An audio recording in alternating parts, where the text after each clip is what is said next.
Hello. Hi. Hello, everyone. Hello, welcome to the stream. How is everyone doing? Welcome to the show, I guess. Um,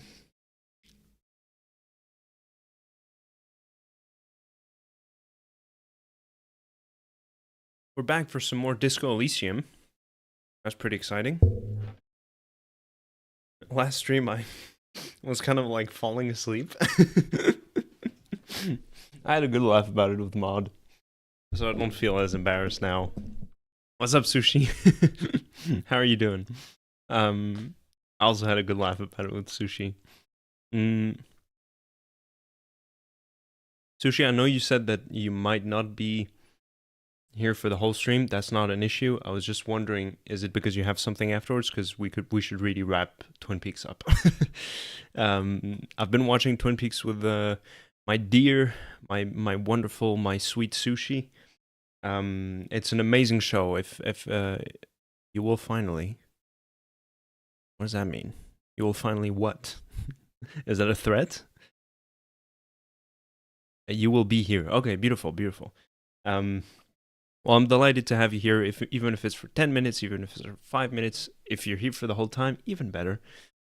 Really wonderful show, Twin Peaks. I would recommend people to watch it. It's really a fun kind of like it's a fun endeavor to go through. Um, there are it's not without criticism, especially the first season. To my great shock, Sushi had some things to say about The Return, which I'm really looking forward to get to, so we can kind of like gloss over that, or like, not even gloss over, go in depth.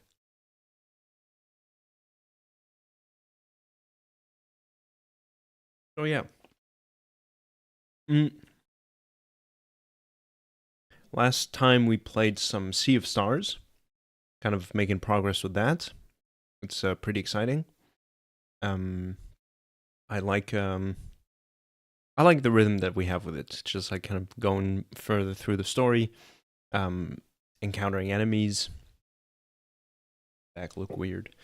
Um, Doing things, figuring out what this game asks of us. So yeah, pretty exciting stuff. I'm looking forward to playing it some more next week, though obviously there's going to be Dark Souls first and foremost. So that's going to be cool. And yeah, Ori and the Blind Forest as well, which I mean, it seems like we're going to be done with it next stream. At least, or at least the main story. I might spend some time doing some extra stuff, but I'm just saying that because last stream we did 2 temples, the Wind Temple and the Fire Temple. And wait, yeah. And so there's one more. We did the Water Temple in first stream. There's the Wind Temple and the Fire Temple, and I guess the Earth Temple is left. So, I mean, it would be nice if we're done with it already. You know what I'm saying? It's just I wasn't expecting it to be done in 4 streams, because some people in chat said that it would take us longer. Mm. On my side, I've been playing some modded Skyrim, which I've never really done before. I've tried installing mods on Skyrim, but it was always very surface level. I would install like 4 to 5 mods max, and it's stuff like, oh, I have Frostmourne, and I have prettier places. Not even that, honestly. I never really installed such a mod. This one though, it's mod list. It's a collection, like a mod pack you would have for, say, Minecraft, right? Where you have like Feed the Beast and Tech It and stuff like that, right? This Skyrim mod is called Gate to Sovngarde, and it revamps a solid 80% of the experience, right? Uh not that much, honestly. For so far, I've been playing Skyrim. It's just that, you know, it adds a lot of NPCs, and like the environments are revamped and stuff like that, and there's alternate start. But ultimately, alternate start, you still have to go to Helgen to trigger the main quest line, right?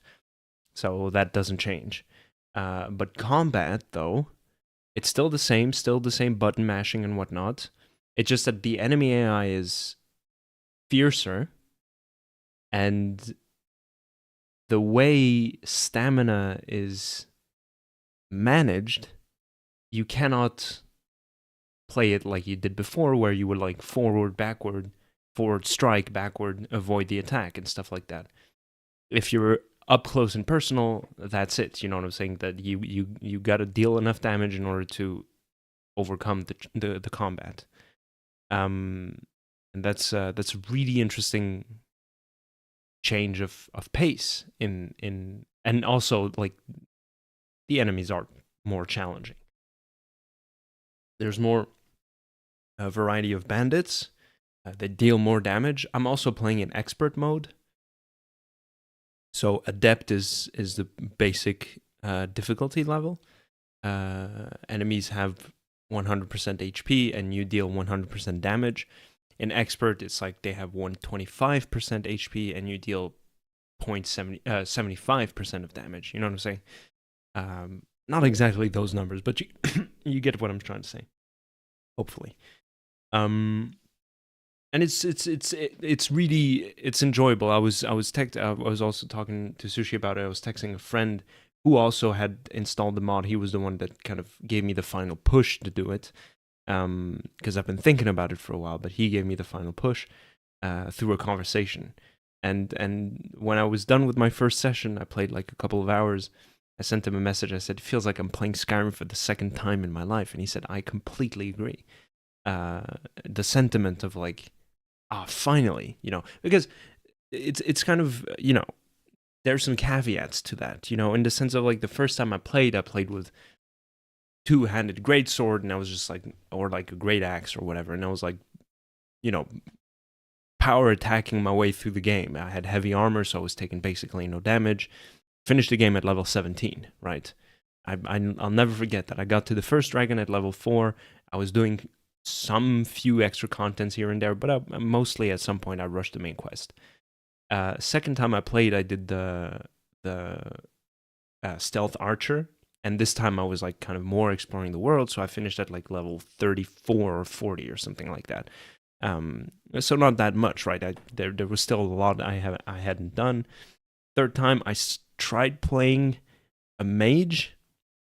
I never found the groove at the beginning of the game, at the early game. But ultimately, it was still always the same experience. I was doing the same quests. I was going to the same places, you know, hitting the same check marks and whatnot. Woo! What's up, mod? Wow. Crazy to think finishing Skyrim is finishing the main quest. Good point. That's a good point. Maybe Skyrim was the friends we made along the way. How are you doing, mod? It's great to see you. So yeah. But then there was one thing. Nice. There was one thing I did that it was like 2 or 3 years ago, because for a while I hadn't touched Skyrim. I would go back to it now and then and like kind of try a new build, play until basically Solitude, and then, you know, the quest where you infiltrate the Thalmor embassy. And then right around there is where I'm like, okay, you know, there's other games to be played. But then in the past couple of years, I would say 2 or 3 years ago, I played Skyrim in survival mode. So I'll for those who don't know, I'll read you guys the UESP article. I can actually do this. It might be too small for you guys to read, but, you know, bear with me. Survival is a creation that introduces a new gameplay mode. Okay, blah blah. Survival mode introduces several challenging changes to gameplay and new gameplay features in order to transform the majority of the map in a harsh, cold wilderness. Survival can be played on any difficulty settings, with legendary difficulty recommended for the most challenge. Now, the thing is, I didn't want to play Gate to Sovngarde in Legendary because I had heard that it was an insane challenge.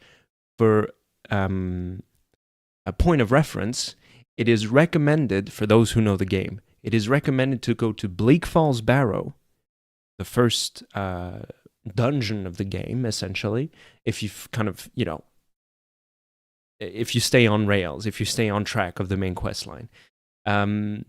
It is in Gate to Sovngarde, it is recommended by the creator to go there at level 15, and even then some people online have said, but that's very generous, like it's not generous, it's like a very optimistic range. Some people say that you gotta, you gotta pump those numbers up, you know what I'm saying? So that's a very interesting, and mainly that was why I didn't want to play in legendary mode. Also because fundamentally I don't like the difficulty philosophy of Bethesda in their games, where increasing the difficulty level means that enemies have more HP and you deal less damage. That, for me, is not that interesting of a challenge. It just becomes a battle of attrition for most of the combats, right? So, I tried a similar mod a while ago, and it just didn't work on the map. What didn't work on the map? Sorry, I missed that, Sushi. Hunger. So, for those who, again, like, I'm ideally, I'd be making this point for people who know the game, but I will still give context for those who don't know. Also, Skyrim, I think pretty much everybody knows. Survival. Interesting. Huh. Why didn't work? Like, what didn't work fundamentally on the map? Skyrim, your gameplay is split, basically. Maybe I'm phrasing it wrong here, but it's split in 3 categories. There's your health, how much damage you can take before you die, your stamina, how far you can run, and how many power attacks you can deal before you run out, and it's got to recharge, and your magicka, how much spells you can cast before you run out. I'm describing 99% of medieval fantasy RPGs here. But in survival mode, hunger, over time you will become hungry, which impacts your total stamina. So as you go around exploring the world, your total stamina will start decreasing. It's not that you lose stamina, as if you were running, it's just that the maximum cap is starting to get reduced, right? As well as your ability to wield most weapons. It's in tiers, so I think it's like 75% you feel hungry, 50% you're famished, 75% you're so maximum is 100%. At 75% you get hungry, 50% you get famished, 25% you're starving, and then maybe you die. I don't know, never got there. But each tiers reduces the amount of damage you deal with weapons. Eating food will restore your hunger. If you eat enough, you will receive well-fed bonus, blah, blah, blah. Fatigue, also known as exhaustion, decreases your maximum magicka. And I think as you become more fatigued, the effectiveness of potions will begin to decline, like I've described for food and weapon damage, right? You will need to periodically sleep in a bed in order to reduce fatigue. Also, in survival mode, leveling up cannot be done on the fly. You will need to rest in order to level up. So it kind of it fits well together, as you're gaining levels.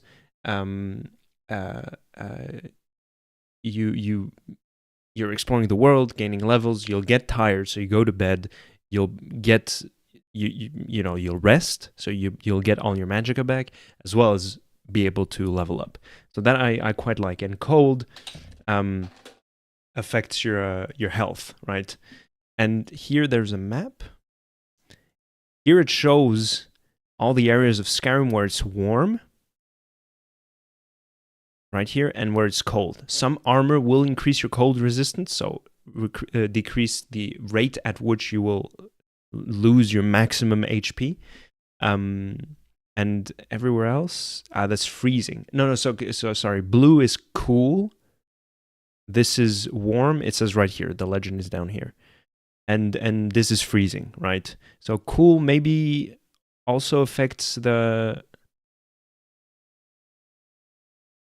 I wouldn't know. Maybe not, because yeah, Whiterun. You don't get cold in Whiterun. It's cool. You know what I'm saying? But over here, when you're going up to the north, so you see how well divided the areas are. I like that.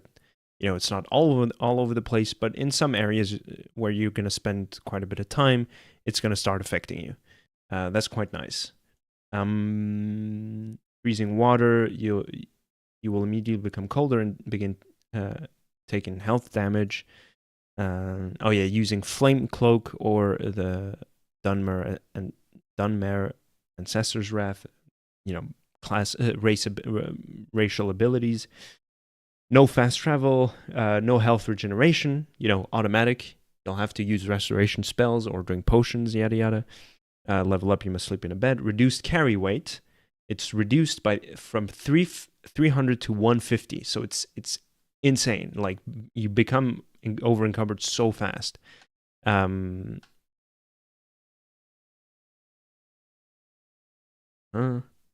Arrow's Way, I think. Yeah. From what I've understood.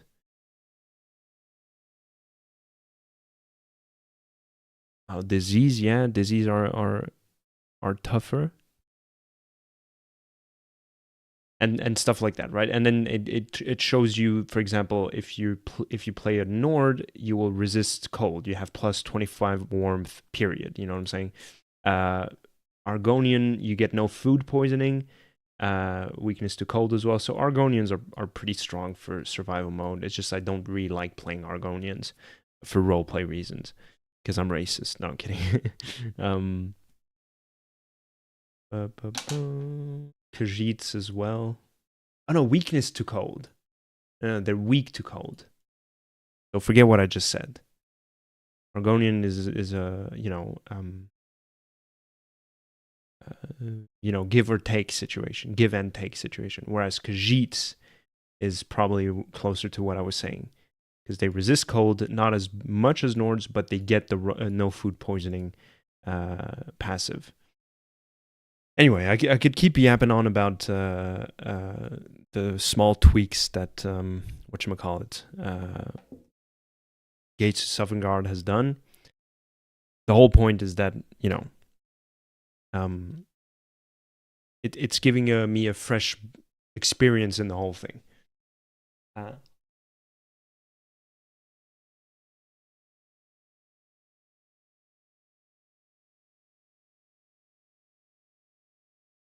So there you go. It wasn't fun. The map wasn't designed for this kind of stuff. I hear what you're saying. Yeah. I mean, ultimately, the point is to have fun. If you're not having fun, why bother? You know what I'm saying?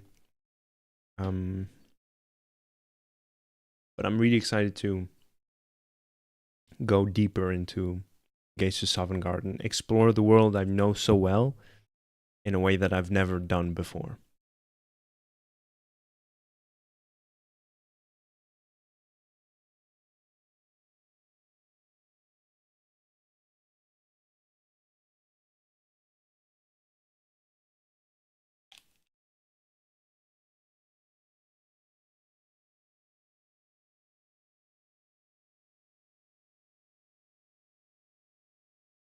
Let's get to it.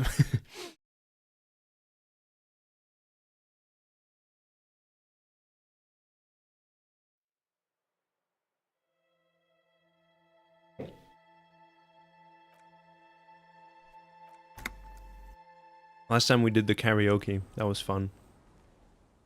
Oh, we just started the day. Okay. Let's see.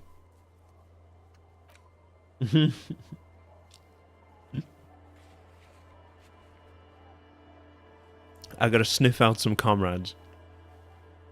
You can't build communism alone. It's time to join your revolutionary brethren, develop your political consciousness, and put Mazovian theory into practice. But where have all the communists gone? Where are the Marxists?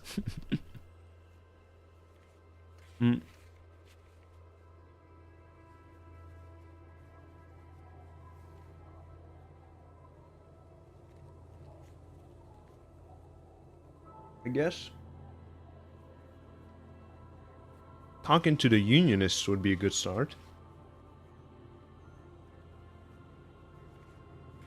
To find the communists. But I don't know. Is she maybe a communist? Our tenant, the policeman. I hope the waves don't keep you up at night. What can I help you with? I found this jacket, but it's filthy. Could you wash it for me? I can wash it for you.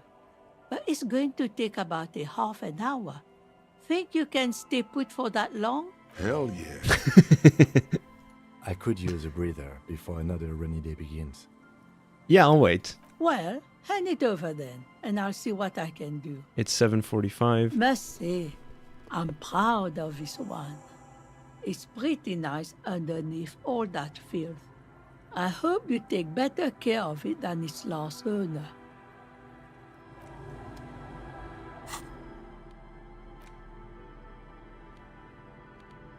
Nice. Pain threshold, half-light drama. Nice. Oh yeah, I got the swag. But I do think it's for a quest.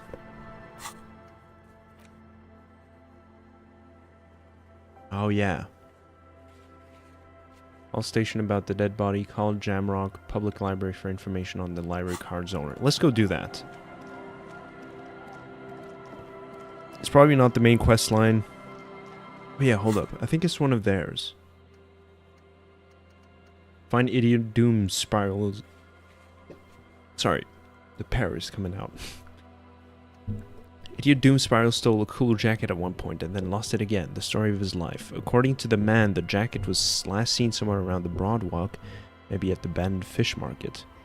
I gotta go get some diners before the store closes, so BRB 10 minutes. Go do your thing, Sushi. Well, I'll wait for you. Uncle. There's no way. Tequila Sunset. Tequila Sunset. He nods in appreciation. Okay, here's your jacket, fresh washed. My jacket? Yeah, it was pretty filthy though, so I got it cleaned for you. A look of consternation crosses the man's face. He looks at you, then at his bottle, then back at you. What the fuck are you talking about, Tequila? What the fuck are you talking about? Rosemary, what the fuck is Tequila talking about? Aye, that's the jacket you stole 2 weeks ago. From the kid who was making it with his gal on the beach. That's disgusting. I've never done anything like that in my life. You're both delusional. He scoffs. Found. That's medium concept stuff. It becomes abundantly clear to you how this man managed to lose his keys, business, friends, and girlfriend. I'm calling it. It's neurological. You're lost. I'm keeping a jacket for myself. That shit is so medium concept, I wouldn't touch it with a stick. But yeah, okay. I'm sure it looks great on you. It's an okay jacket, if you're into that look. Nice. Okay, be seeing you. Let's step aside for a second. I have something I want to talk about. Oh. Tim? Qu'est-ce qui se passe?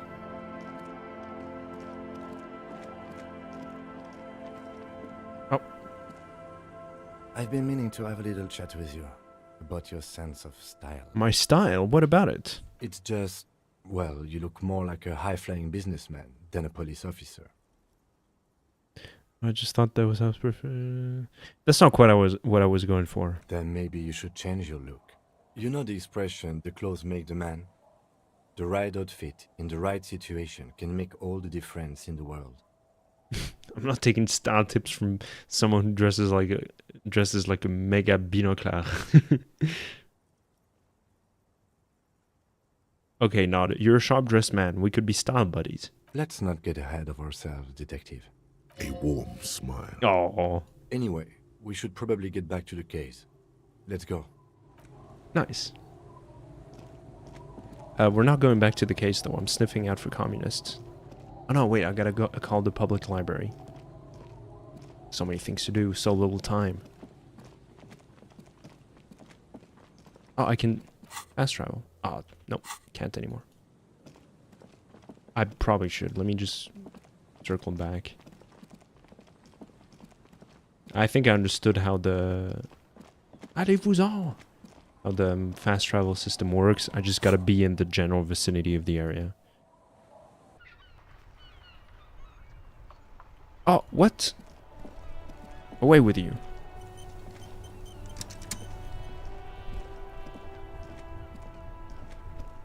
That's one brutal motor carriage. Says the young man with piss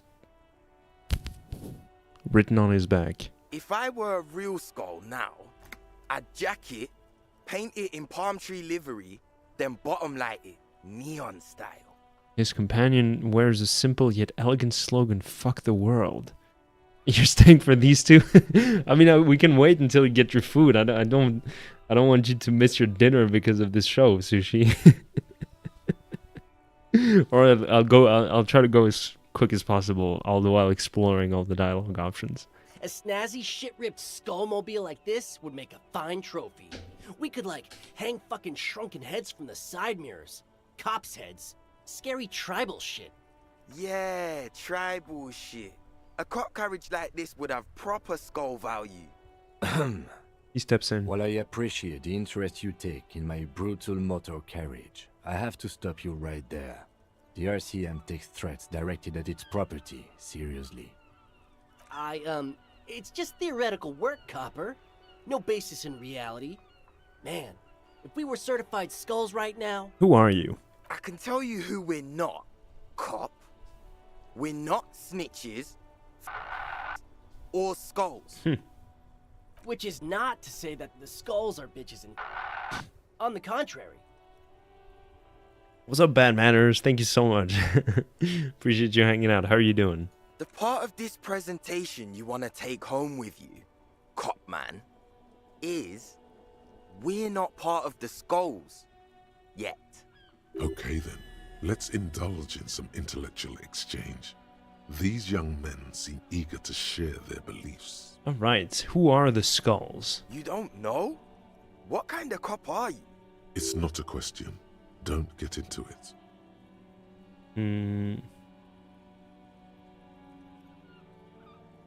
Of course I do. I'm just testing you boys. The skulls are the most vicious gang of the Besmertne. You can remove the censorship of the F word, F slur, by internalizing a thought, but I don't know which one. Crazy, dude. That's insane. It's like Harry is like censoring stuff in his own mind until he gets to like the internalization. Besmatine, or the Besmati, the Immortals, are West River Sholian crime syndicates. The nastiest bunch of psychos ever. Jacking carriages and getting into high-speed chases. Possessing an infinite amount of fuck-all swagger, infamous for their non-verbal modus operandi. Non-verbal? If a skull spots you, he will pull out his dagger and stab you without saying a word. The lieutenant's voice is as calm as usual, a testament to the violence and death he's witnessed through the sight of his firearm. They usually occupy the burnt-out quarter in Jamrock, or you can find them loitering around their brightly painted bottom-lighted vehicles. I can't wait to become a skull. Bottom lights are wretched aggressive. Do you guys know Cindy the Skull? Oh yeah, Cindy's a right proper skull. The young man's eyes glaze over, his voice filled with longing. Yeah, a true artist of the future. Just like Arno van Eyck. By the way, if you see Cindy, give her our regards. He adds, returning from whatever void he was just visiting. For all their nihilistic posturing, these young men are not lacking in youthful idealism. You don't like them, Maud? Odd. There isn't a hint of hate in them. It's like they're piss and fuck the world out of some kind of moral obligation. The lieutenant on your left is unusually lenient toward them. Thank you, Bad Manners. Appreciate that. You're doing God's work. I see you kids are into anodic dance music. Okay, I see you kids are into anodic dance music. Oh man, yeah. We're not fucking kids, man. Be wary of the abyss. His blonde friend adds ominously and points to his temple. Why? Probably because of how non-verbal their mode of operation is going to be. It's a threat.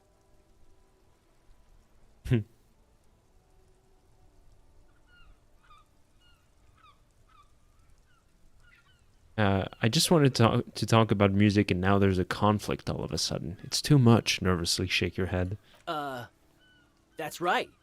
You should back off and let silence rule supreme. What is wrong with you? Now you're just empowering these punks. Yeah, I'm not empowering anything. This guy's like a half certain of his own self. This is ridiculous. Boys, do you know why the gang is called Skulls? Yeah.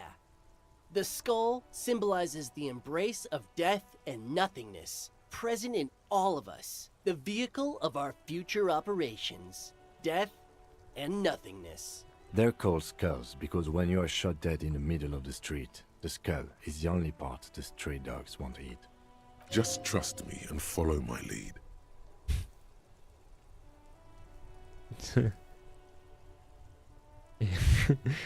Oh.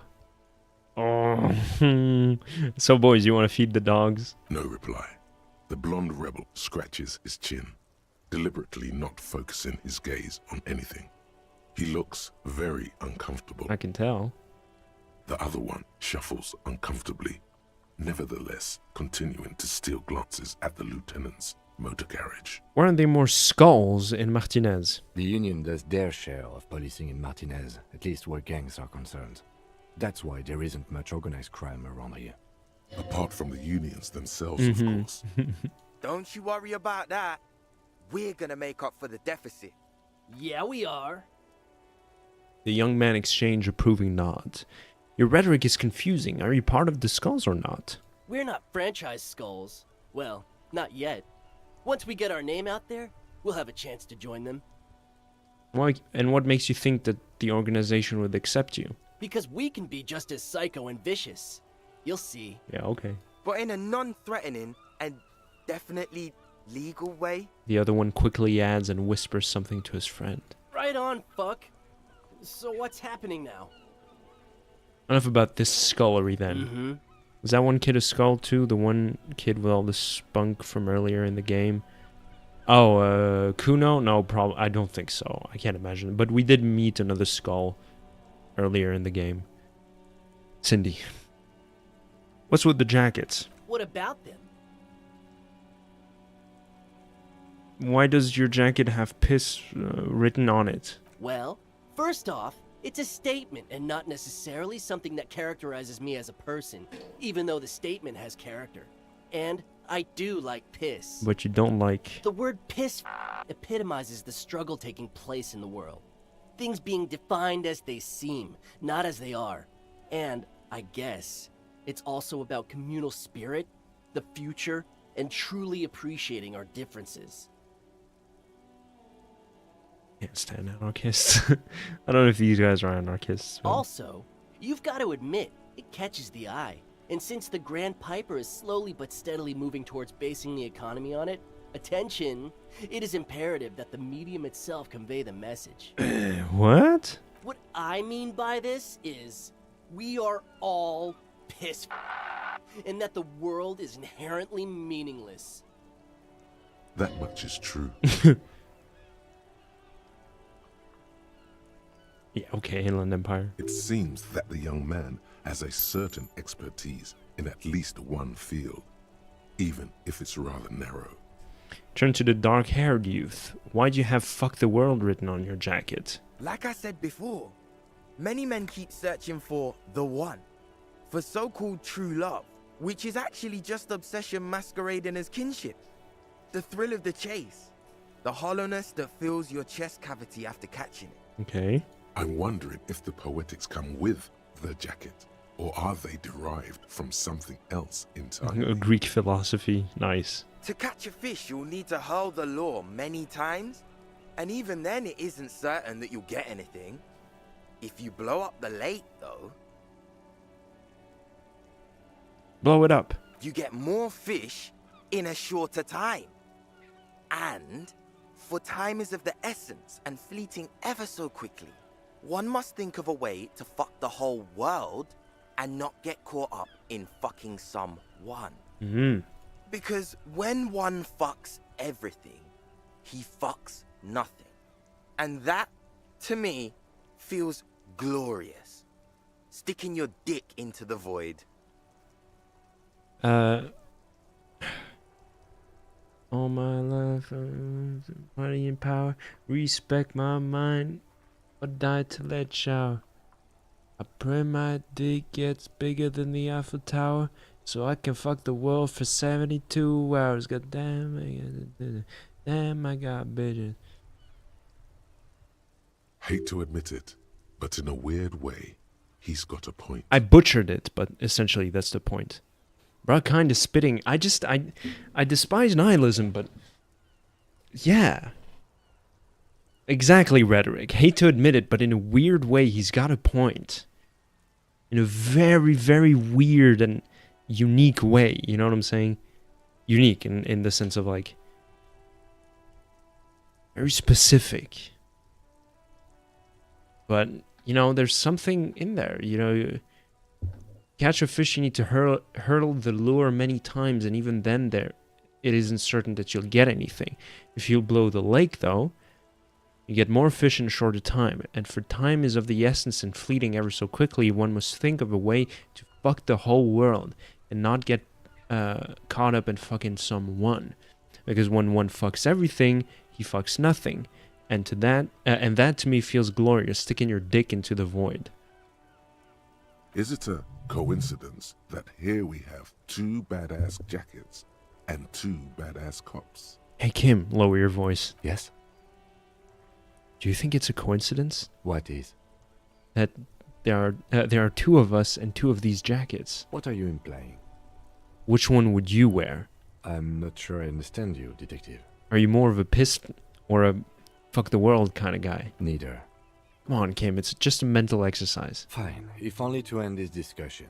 Theoretically, if I were a juvenile delinquent, if I were to already be down that path, I think piss is the stronger of the 2 statements. No. That works. I feel like more of a fuck the world kind of guy. That's beautiful, man. Okay. Seems about right, especially considering your heroic exit attempts. Right. So are we done here? Or you don't need us around for your secret whisper party, do you? Huh.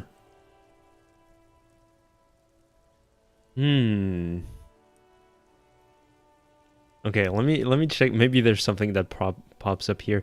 Do you know anything about the murder that just took place here? Point to the yard. Murder? A man was hanged in the backyard of the Whirling in Rags. Yeah, sure. We'll gladly tell you everything we know about it. It was a man. Okay. Also, he was hanged. Anything else? He was hanged from a tree. Yeah, I mean, duh. These punks don't know anything. Let's just move along. Hey, stop right there. How does one know anything?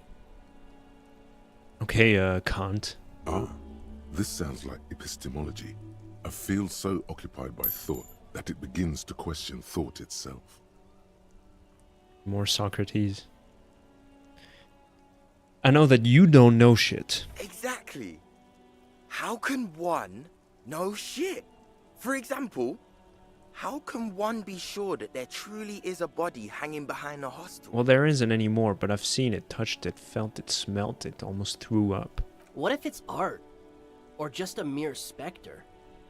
Believe me, I know. I know specters. Hi, Exolotion. How are you doing? Welcome to the stream. Bom dia, tudo bem? Or boa tarde, in my case.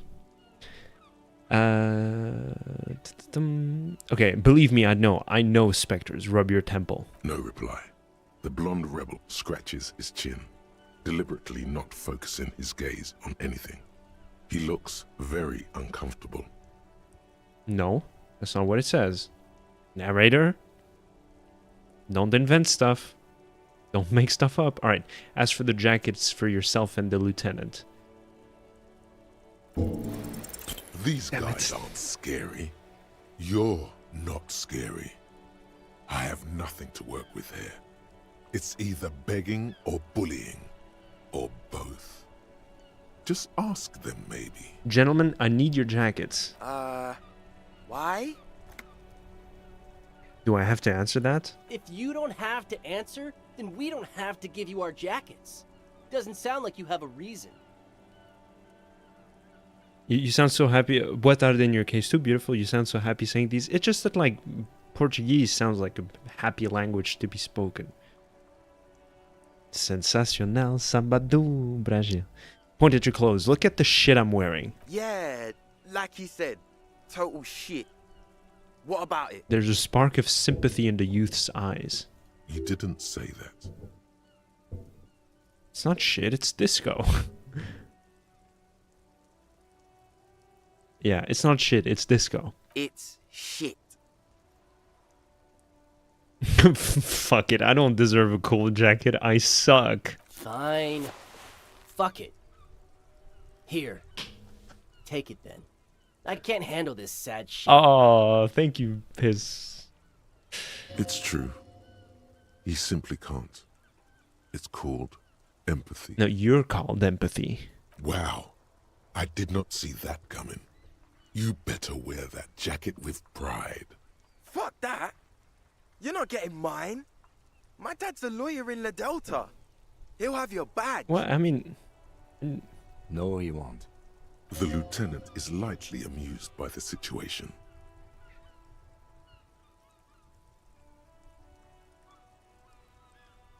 Wait, worldfucker, you got a rich dad? No. You look startled. He's like a volunteer lawyer. A total bitch. Cites law and does dishes. You know what, cop? Fuck you. That's not what this is about. You're not getting my jacket. Fuck him. We don't need his rich dad jacket anyway. Fuck it, we don't need the other one. You said that you're more of a piss kind of guy, so I got the jacket for you. I say to Kim. I'm not wearing that jacket. But don't you want to express your individuality? No. Why not? You could really raise hell, go undercover hard. I don't think this case requires us to go undercover or raise hell. In fact, I don't think the jacket will be useful at all. Still, it's good to know that we have it should the need arise. The need will not arise. Look at this cute shit. How can we become skulls if you go around fraternizing with cops? Let's get the fuck out of here before anyone sees us. Fuck. I'm sorry, man. I just don't like confrontations, that's all. Okay, I'm surprised that he was the nicer one of the two. Oh yeah, I internalized the thought. Okay, so there you go. Isn't this game about murder? Every time I get here, you're fighting over jackets. Yes. Yes. It's really strange pacing of this game. It's like there's everything that happens outside the main quest line is wholly unrelated to it. Remote Viewers Division. Hell yeah. Hell yeah. Okay, let's see. What do we got? It is done. You've broken loose from the confines of modern science and into the vault of extrasensory knowledge from exotic cultures. Uh-huh. Mankind has always searched for a means to break the shackles restraining the mind. Right. Some practice meditation. Some take like a ton of DMT. Joe Rogan. You apparently only need to rub your temples, and bam, the ether opens before you, presenting its dark secrets. Entities in the void, making contact. Definitely not just because you're rubbing your temples and talking to yourself. Hell yeah, man. I'm part of the RVD. Oh no. Ah, god damn it. Oh, that sucks. Gullible hack. -1 difficulty to all psyche passives. Well, I don't want to... I want to forget that now. I mean, I guess it might come with, like, a couple of other cool bonuses. Wasteland of Reality. Oh yeah, Insomnia. I guess I should do that now.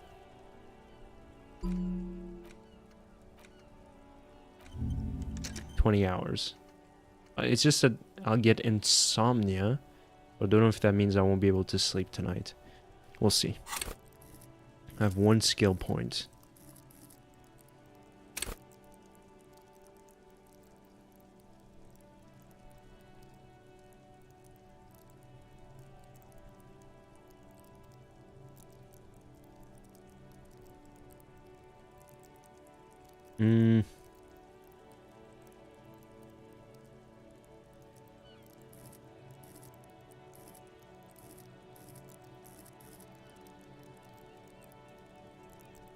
Insomnia, I like the guy. Hell yeah. Conceptualization? I don't know. Inland Empire. No, empathy.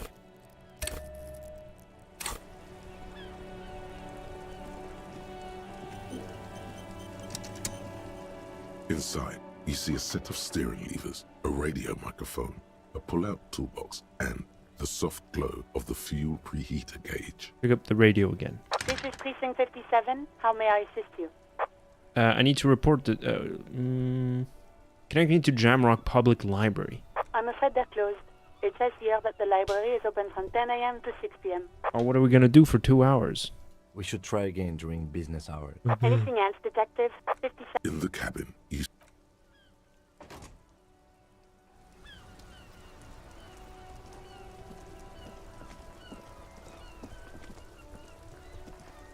The worn and beaten...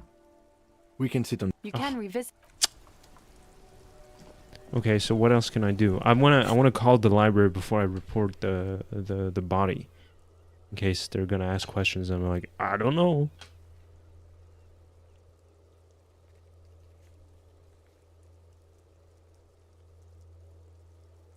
Okay, let's go find some communists.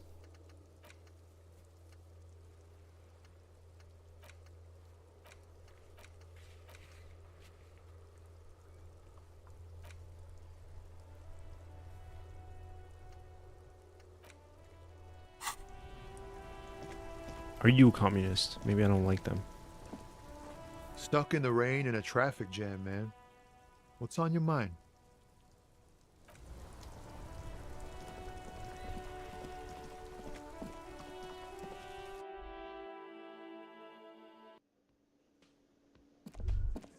Wait. No. Something about this bunch doesn't smell right. What do you mean? Aren't they Everard's guys? They are, but they don't seem too keen to talk with you, do they? No, they don't. Glenn seems to be contemplating grievous bodily harm while he massages his raw knuckles. In the far back, Eugene is doing his best to ignore you. Meanwhile, Fat Angus keeps shooting you furtive glances and mumbling uneasily to himself. And from his perch at the end of the table, Titus Hardy himself stares at you with a cold contempt that makes you want to leave the cafeteria straight away. Besides, you're pretty sure they consider themselves social democrats. Okay, I'll go... I guess I'll look elsewhere then. There's one thing I haven't... like the circus left town, but the clowns are still here. Titus does not particularly look happy to see you. Oh no. No. Never mind.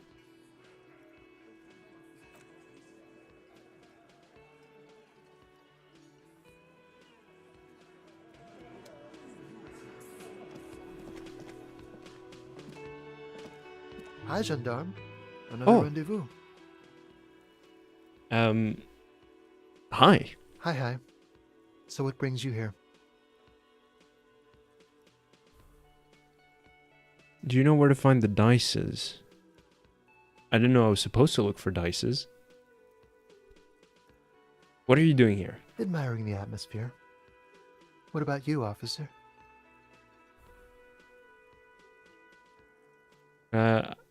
Honestly, I don't know what I'm doing here. I just go wherever life takes me.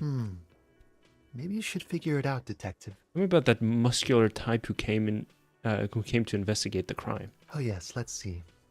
He knocked on my door a few days after the lynching. I think he was going through the entire building, asking questions. What did you tell him? Nothing. That I didn't see anything. And he believed you? Why shouldn't he? Did you tell him about your friend? What friend?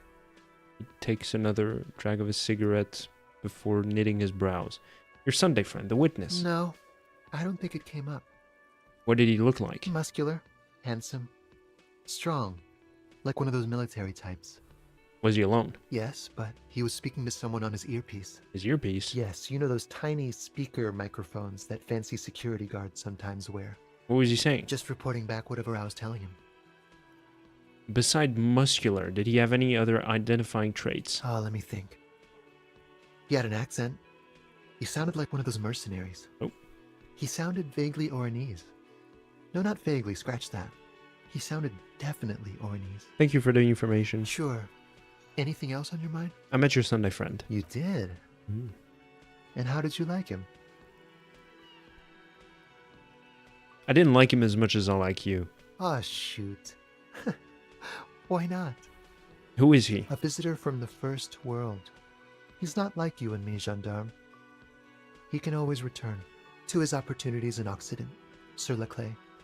Still, his coming and going brings some life to the village.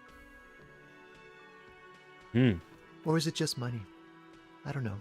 He stares at the bar. What are you two? Friends, I told you. Sunday friends. Friends who like to get together from time to time. What does it mean, a Sunday friend? That he won't be there when times get tough, I guess. Is that even a friend? It is. On Sundays. Oh, I love this. There's something so compelling about this whole thing here. All right, I can't go deeper than that. I'm quite dumb. Why was he staying at your place in the middle of the night? He has keys. And he likes the view. To the sea, I mean. I don't want to talk about other people. I want to talk about you. What about me, gendarme? Yes, let's give it a shot. What is it about the way that he carries himself? It's the sports. He's a sports guy. All about that physical prowess and athletic skill. Nothing else here. Bye-bye, gendarme. Bye-bye. Okay, well, yeah, but I don't know what the dices are for. What do I need to find dices for? My feelings are internalized? Yeah.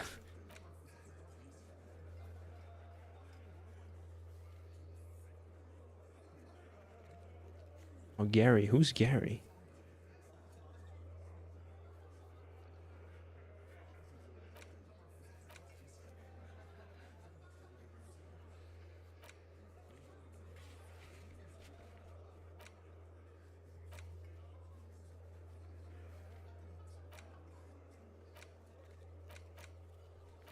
I guess all these quests are related to those dudes over at the... Go check that out.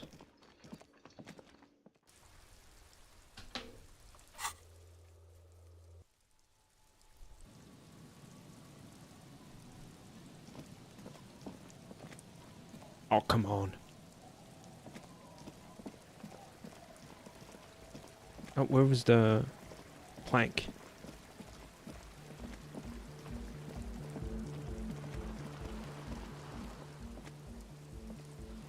Hello again.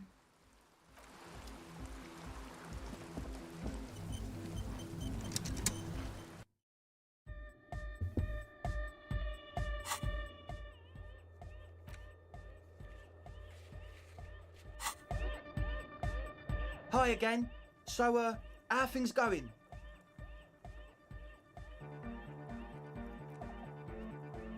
Goodbye, officer. Huh? I see you're here again. Offside, man. The young man with the... This is hardcore. Hardcore!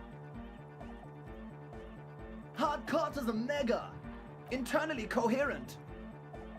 Encore! Alright! Yeah! He furrows his brow as his very large head traces the sublime invisible movement of the music in the very real air of the stuffy tent. Hardcore! So hardcore. Is it though? I was just thinking that a moment ago. One mind, one spirit. There's no other world. There's no other life. Wait, hold up. Back to the heavy hardcore, all. He furrows his brow. Is it? But is it? I mean, really? He tilts his head to the other side like an owl. Feels like you should reply with the very pinnacle of idiocy here, so that things get totally transcendent. But you haven't gotten there yet, so you don't know what to say. I was thinking that too. Oh wait, I don't know what to say exactly. Under the radar, over the top. Wait. Be close. True. Hard in all. He furrows. Is it? But is it? Feels like you should. I am the mic enforcer. Oh my god, okay. Well, there you go. What am I supposed to do in the church now? There's something, I'm supposed to help her with something? I just don't know. I tried to look around last time, but I couldn't find...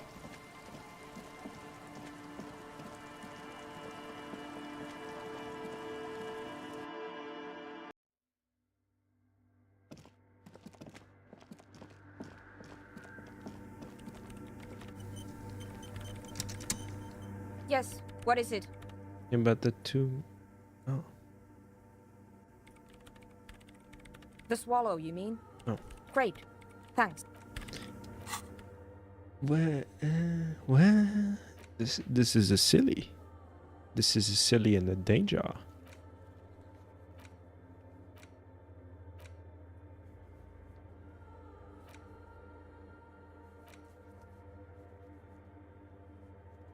Yes. Oh my god. I hate that.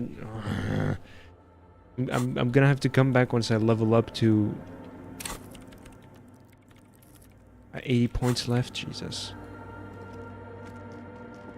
Okay, Sushi, are you still here? What was that about dices? As I have no quest that mentioned anything about dices. I'm gonna look for some communist, right?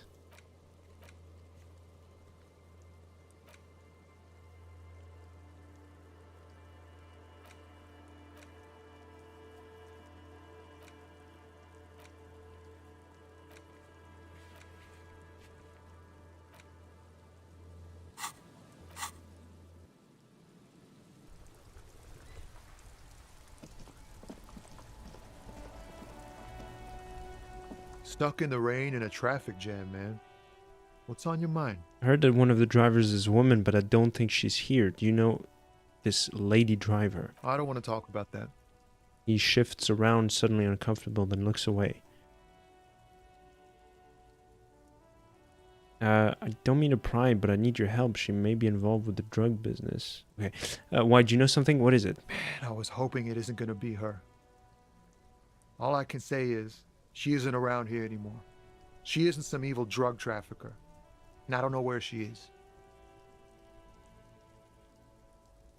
I asked you who's conducting the drug trade. You said you didn't know. Now you're saying that you do. I didn't, man. I told you I was hoping it's not her. That she wouldn't be mixed up in it. He still is. Hoping. It's just wishful thinking on his part. Not trickery. Bah. Emotional rhetoric. He knew something and he didn't share it with you. That's a fact. Who is this person? What's her name? Thank God I don't know. People here call her the lady driver. She kept her name a secret. From me too. Now I see why. Who is she to you? A friend? An acquaintance. I don't know. She was the only person in this damn jam I could talk to. She's someone I don't want to rat out to the law, okay? What does she look like? A youngish woman. Gruff, but in a cool way. What color hair? Blue and violet. Dyed. It was violet when she got here. Blue before she went. Then she may have dyed it again. When did she leave? Damn, I don't want to... Please just let it go. Whatever she did, it can't be that bad. She's not a bad person. I know that much. We can't just let it go. It's part of a police investigation. That's how it always is with you, isn't it? All part of the investigation.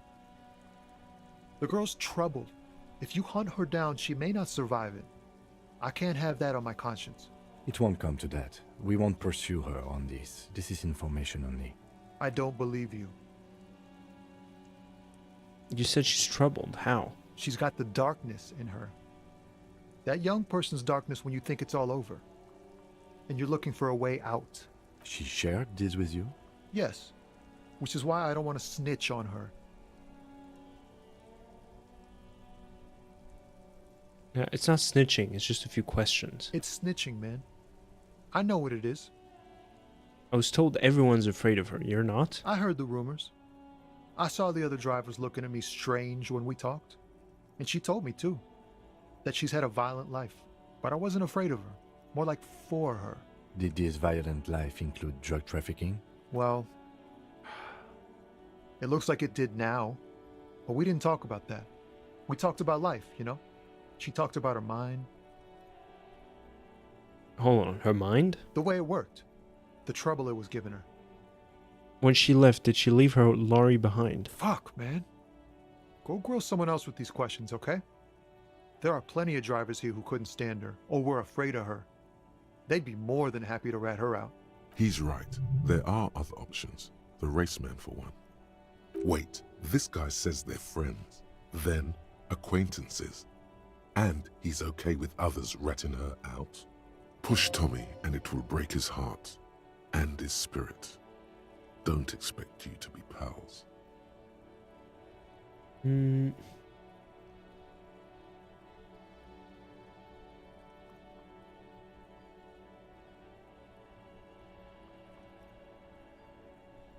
So you're alright with others ratting her out. You just don't want your hands dirty. Fine.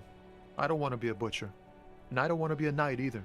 I just want to be a person who can sleep at night. A little fame wouldn't hurt too.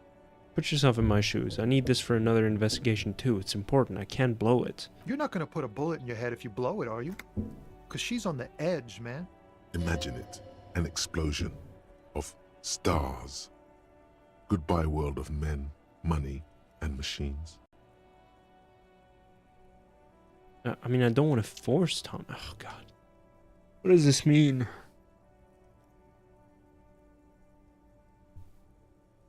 I need to take a leak. I'll be right back.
Yeah, cool your panties. I'm back.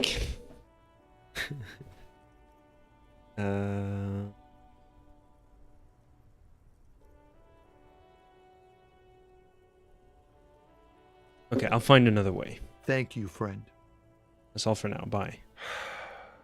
Wow, this makes me feel like I should pick up smoking again. Would help with my rhymes, too. Well, the raceman? Oh god, I gotta talk to him again.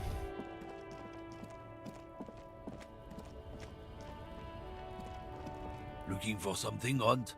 Come to tell me to fuck off again? I know you've been giving me the runaround. Fess up, where's the lady driver? I don't know what you're talking about. First, you knew Sealang didn't do it. He did something. He stole his employer's goods and another lorryman's job. You should be thankful for the tip. He's been expecting this. He's really puffed himself up. Then why are you smirking? Listen up, fuckwits. You don't scare me. You cops don't run Revachol West. You don't run Martinez. You don't run anything. So who does? The lady driver? No. He means La Puta Madre. A legendary, and not in a good way, crime boss from Jamrock. Controls what is probably the most powerful organized crime outfit in Revachol West. Looks like the lieutenant has a plan. Let him do this. Yeah, him. Cross your arms and nod. Then I presume you are familiar with his peonies. Yeah, they're his little bitches. He's got them all over the unions. Not just the unions. He has peonies everywhere. Some say he even has them in the RCM. Dirty fucking peonies who'd do anything for him. Multi-ethnic drug addicts. Say nothing. You're not peonies. You wouldn't be investigating a drug thing if you were. No, of course not. We are not peonies. But if we were, and one of Madre's drivers were to be stealing from him, then it's a good peony's job to find out who that is. It's not a hard job. It won't take a long time. It won't make Padre Madre angry. But a stupid fucking racist is standing in the way, protecting this fucking thief. I'm not scared of you or the mob. I'm under the protection of the Lorrymen and Carters Guild. You've seen that corpse in the ceramic armor there. Did his shitty little guild protect him? Nice game. Nah, you wouldn't just leave him out there if you... He tries to light a fresh cigarette, but his hands are shaking now. The sentence simply ends. The lieutenant turns and gives you a barely perceptible nod. I've softened him up as best I could. Now it's on you to finish the job. The main thing is Oh, to I hate not this shit so overdo it, much, dude. Even when you're trying to scare someone. The Oh most my important God. thing is, how does it look on your resume? Oh my god. This is so fucking lame, dude. Why are we doing this? I'm going through all this song and dance, running all over the fucking map, talking to so many different people for it to be locked behind some dumb fucking random... What were the odds? 13 and I did 11. Wow, fucking fantastic. Great fun, great challenge, guys. Oh my god.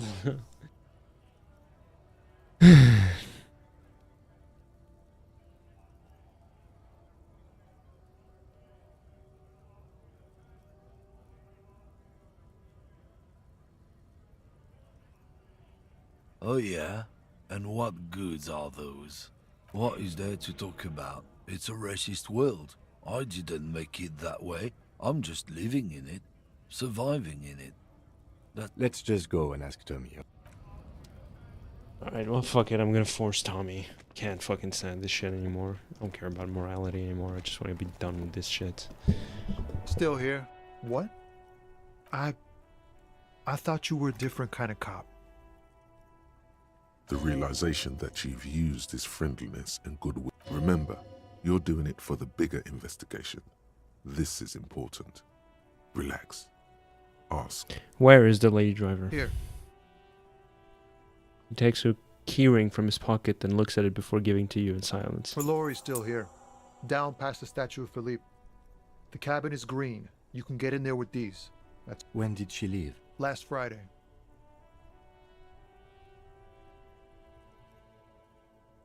Okay, let's go. Thank you for your cooperation. You don't really... I really do. If I didn't, I wouldn't be in the RCM.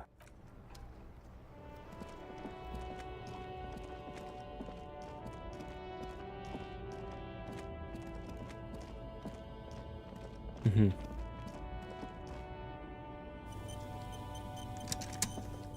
This screen found A to Z, contemporaire, is parked in the shadow of the ruins looming overhead. It's seen better days. This is the one our man pointed to. You push the key into the lock and turn. It makes a cracking sound. Then the door pops back a few centimeters. You can just open it. The smell of cigarettes and perfume welcomes you. The cabin inside is plastered with old movie posters. Actresses smile from the walls. There's a radio transmitter in the front and a toolbox tucked under the driver's seat. Some tools lie scattered near the pedals. These are movie posters featuring starlets from long-forgotten films from the 20s, the teens, even the 90s of the last century. One of them particularly catches your eye, a centerfold of an ingenue attached right above the back seat. The actress is draped in a sheath dress, one of her shoulders bared. The faded remains of an autograph run across the poster. She's looking past the camera. A feeling of tenderness washes over you. A longing even, perhaps. And gentle tragedy. This is Tip Tijon, a starlet from the dawn of cinematography, less known for her talent than her tragic, untimely death. She wasted away in a drug den called the Door to the River, not far from here on Boogie Street, a mixture of cocaine and morphine. She was afraid of the world, and the camera, too. The actresses and the rear actor all smile you a warm goodbye. A radio transmitter is attached to the dashboard, and a toolbox sits under the driver's seat. Examine the radio. Looks like the frequency dial is absent. It requires a key to work, but the key has been removed, likely by the missing lady driver. Strange. There are so many radio stations saved here. Must be over 100 at least.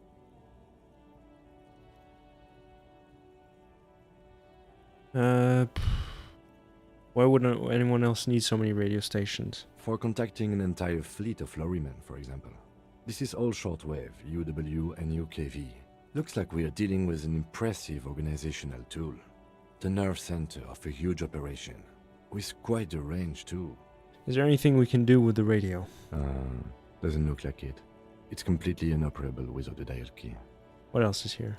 The smell of 1,000 cigarettes, some dead actresses, and a rusty old toolbox under the seat.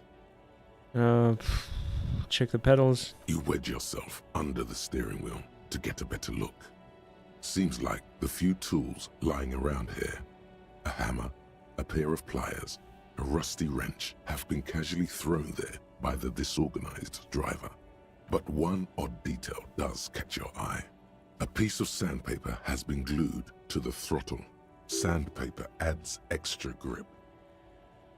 Looks like the driver has glued a piece of sandpaper to the throttle to offer some extra grip. Sandpaper?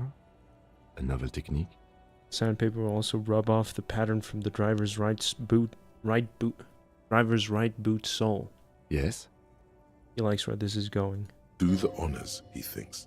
Connect it yourself. One of the footprints at the crime scene had an aberration. One sole was smoother than the other. Which means that the missing lady driver was present at the lynching. The lieutenant's eyes light up behind his prescription lenses.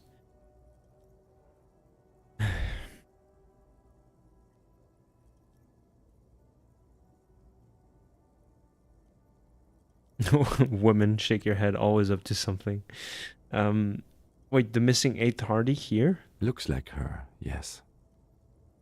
First the drug smuggling, now this? How deep does this rabbit hole go? Now we know for certain who's the missing 8th person at the lynching. Do you think that Hardy and his boys could also be involved in the drug operation?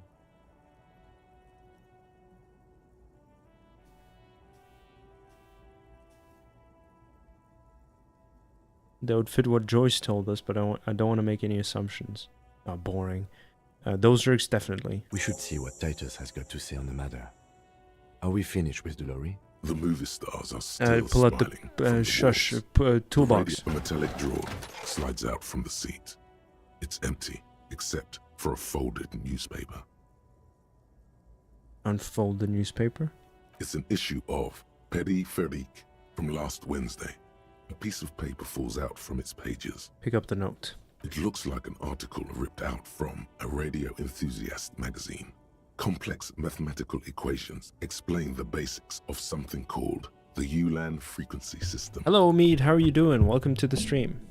The Ulan frequency system? I've never heard of that before. I know of FM, AM, UKV, but... Pushing the pull-out toolbox? The pull-out toolbox slides back into its nest. The rest is as it was. Radio, posters, a trace of motor oil smell until you close the rusty old lorry door. Great. I think we got everything. A word, detective? Before we return to Joyce? All right, we've finished here. Let's quickly debrief and go over what we found, so we don't do it in front of the company rep. Seems like something police would do. What do you think of all this, Kim? Honestly, I'm quite worried by what we've seen so far. The evidence seems to point to a rather extensive and well-organized operation. I'm especially intrigued by that radio transmitter, particularly the sheer number of stations it can connect. Looks like this alleged drug trade casts a wide net. This means it's well-funded. Technology like that, a major player must be financing it. I'm not sure what the Ulan frequencies are all about, but they may hold some significance. Perhaps it's a better way to connect between fleets while avoiding frequency bleed, or maybe it's used to tap into RCM networks. And last but not least, it looks like the Hardy Boys knew this driver, as we know that she was present at the lynching. This may be the Union connection we've been searching for. The probe and the case converged, he thinks. This was quite the find. Okay.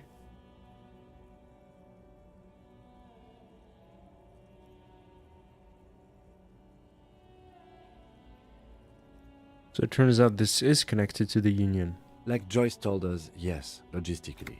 But don't expect to bust this open during our stay here.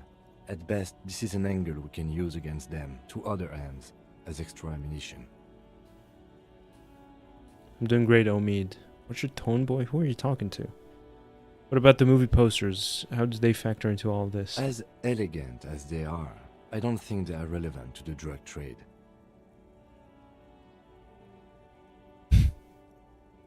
Could the film industry be involved? A lot of women there, especially for a lady driver's cabin. Yes, well... He doesn't say more. Unimportant. Will the RCM open an investigation into this? We should return to the murder case. See what Joyce tells us about the lynching. When we are done for the day, I call my station and suggest our narcotics department look into it. There are more than enough grounds to start an official investigation, sometime later when we are done here. We do not want to get caught in that. He stops to think. What are you thinking? The fact that one hasn't started already gives me pause. An investigation, I mean. Especially if the Madrid grouping is involved, and I can't imagine they aren't. It's certainly worrisome. Corruption? All the same, I don't like the idea of internal affairs descending on the matter. That won't help anyone either. Okay, debrief over. Debrief over. After you.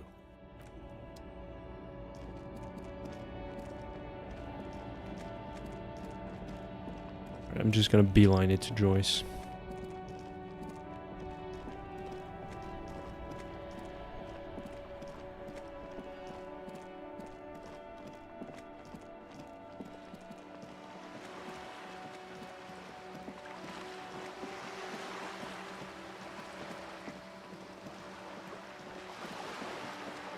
I wouldn't have guessed that these two things were connected, but there you go.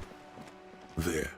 Do you smell that? Smell what? Can you not detect that inimitable whiff of dissatisfaction and restlessness? That sense that the world is in need of dramatic, even violent reordering? Close your eyes and take a deep breath. What do you smell? Nothing.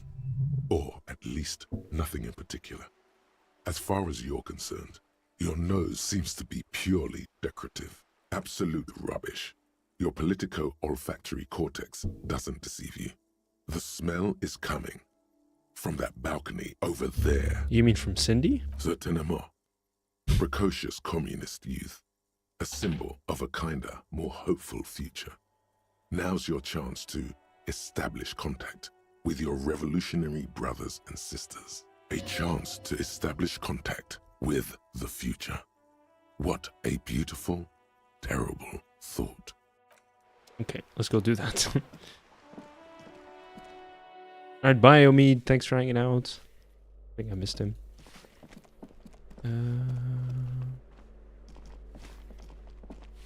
Balcony, yeah.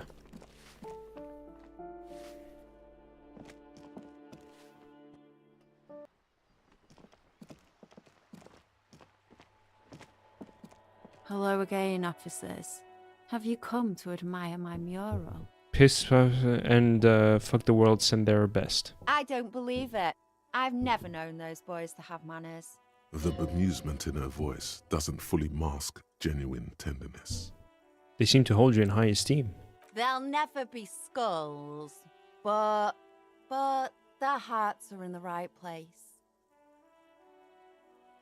Skulls are silly. What are you even trying to achieve? She throws you a conspiratorial glance, then presses her finger to her lips and squints up at the sky. Have you noticed the quiet? Every so often, you might hear a gunshot pierce the air somewhere in Jamrock. But in Martinez, no gunshots, no sirens. The people are languishing in boredom and complacency. This place is a sepulchre. We'll paint it red. We bring the raucous. You bring the sirens. Attempt to establish contact. Hey sister, let's talk politics for a minute. And what do you know about politics? I'm looking for comrades to help me fire up the great Mazovian sausage grinder. Will you help me? The girl erupts in a cackle that seems like it should belong to a much older woman. Oh, that's very nice.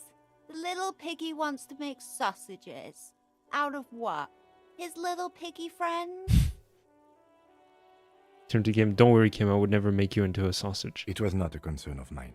The lieutenant blinks once. In the break room of Precinct 41, Sergeant Mac Torson is just now warming a grey sausage over an electric range. The oil in the pan hisses and pops. Torson is dabbing a spot off his pants when his partner, Satellite Officer Chester McLean, enters, sniffs the air, and frowns. Good fucking God, Mac, what is that smell? What? Like you've never reheated leftovers in the break room? He skewers the greasy sausage with a small fork and removes it to a limp paper plate. Hey, if you want to dress that up, I think there's still that old bottle of mustard logged in evidence. He's already laughing at his own joke in progress. What? You mean the one Vic yoinked off? That hobo in front of the frit? Keep listening. Now you gotta ask yourself, Mac, are you desperate enough for hobo mustard? Hey, Chester, speaking of, do you think Harry ever solved his money situation? Or do you think he's gone full hobo cop? You mean like, is he out there right now sleeping in a storm drain, chasing down rats for leads? No, Yeah, I could see it. He's always been weird about money stuff. Okay, Cindy, does that mean you'll help me find the communists? Sure. I know someone who'd love to talk that ideological stuff. You're looking for Steban. Who's Steban? A right communist who runs a mega cool and very secret meeting. Do you know where to find him? I might. Well, you tell me. No. The lieutenant lets slip a sigh that seems to suggest this turn was utterly predictable. Just tell me what you want me to do. A wicked grin extends across her face. A laughing skull. Death hilarious. This is gonna be bad. Whoops. Oink for me, piggy. Just once. Come on, there's no way to treat your revolutionary brother. Wrong! This is exactly how I treat my little brother. Okay, reluctantly, oink oink. There, that wasn't so bad, was it? It's not the worst indignity you've suffered the last several days, but it is up there. Oh yeah. The lieutenant, needless to say, is not impressed. Sounds like you're really serious about meeting Steban. It's touching. Sort of. Steban's group meets only at night. In an old room in these apartments here. It just so happens you're in luck. Their weekly meeting is tonight. Mm-hmm. Poke your snout around sometime after 10 p.m. and you might just find them. Hold on, what can you tell me about this Esteban? Just that he's a real communist. Not like the play acting you've been doing. The rest, you'll have to see for yourself. Why do I feel like there's a catch? Oh, smart pig. Because there is. See, Steban's a bit on the paranoid side. He's got all these mega secret passphrases to keep out infiltrators and the like. You can't join the meeting without one. Do you know the passphrase? Sure, I do. Steban trusts me. But you're not going to tell me, are you? Why would I? That would be so boring. Now, let's see if you're half as dedicated a communist as you say you are. That's enough. Off with you then.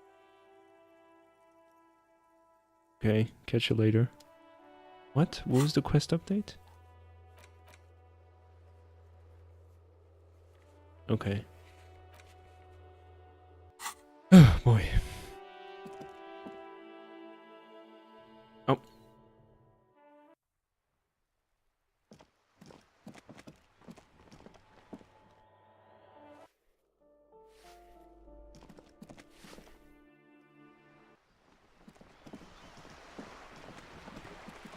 All right, Joyce. Let's wrap this up, please. You're back. Good. What can I help you with? I found my badge, by the way. By love, you did. She inspects the piece of blue plastic, her eyes scanning from left to right. Pleased to meet you, Lieutenant W. Freighter Dubois. I am glad to see a man of high qualification. The situation is precarious. What can I help you with, Lieutenant Freighter? How about you share your information on the lynching, now that you've seen his badge? The goalposts have moved, Lieutenant. In the absence of the badge, I have informed my employer there will be a probe. I cannot rescind that promise. To my knowledge, the drivers are still at the roundabout. I will tell you everything I know when you've finished with them. This is your plan all along. My plan is to share information. The only way to do that now is by telling my employers you've kept your end, which I hope you will, because let me tell you, we are in dire waters. Meaning, the information she has will raise the stakes in this game. The sooner the probe is finished, the sooner I can share crucial information with you. Now, is there anything I can do for you in the meanwhile? Tea, perhaps? I spoke with the lorry man at the roundabout. Yes, my eyes on the harbor have sent word to that effect. What have you discovered? Where exactly are these eyes located? It doesn't really matter. And I do apologize for the surveillance. Wild Pines can't afford to be blind at a time like this. In any case, it's a relief to know someone has looked into it. If I may ask, will there be an official investigation? I assume you discovered there is an operation. She's trying to conceal her excitement, but the slight glimmer in her green eyes tells you otherwise. The lieutenant is about to interject. Cut him off. This decision should be yours.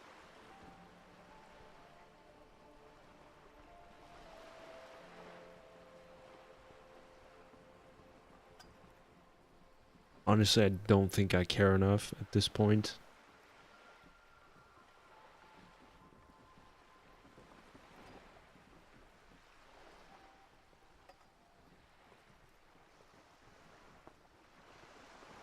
Exactly. But what? Hold on, you seem anxious to know. Why is that? I've kept my eye on the camionneurs. Even tried to get to know one. It's a mystery I'm already invested in. Which one of them, if any, could organize such a complex operation? Is the driver her daughter?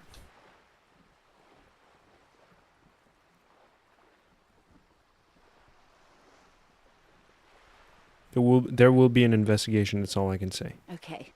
I thank you for sharing that much with me. My employer thanks you as well, in any case. You've held up your end of our arrangement. Now it's my turn. I wouldn't normally break protocol like this, but the situation demands it. If you don't solve this murder, I'm afraid we may have a bloodbath on our hands. What was that about a bloodbath? Yes. I'm afraid this strike may descend into a small-scale civil war, with possible consequences for all of Rivershoal West. Since you are sharing, ma'am, this is also the RCM's worst-case scenario.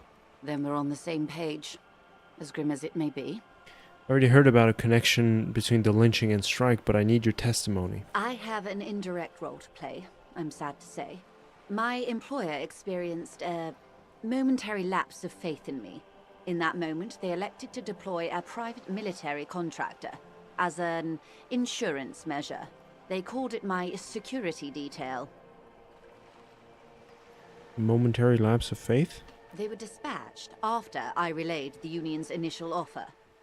Every worker... A member of the board. I tried to convince my employer it was simply a piece of rhetoric, or a joke. They did not appreciate the humor. Do you need security detail? Absolutely not. These mercenaries are muscle, pure and simple. They are meant to intimidate the Union into surrendering. Who are they, exactly? Crenel, an Oranese military company. As far as I know, 3 arrived in Martinez. They report to me sporadically, but they do not answer to me. To be frank, our relationship is deteriorating. They wear ceramic armor, have semi-automatic weapons, and years of combat experience. They also have trauma and stressor disorder, and no idea how to conduct themselves in an urban civilian environment. So, what happened?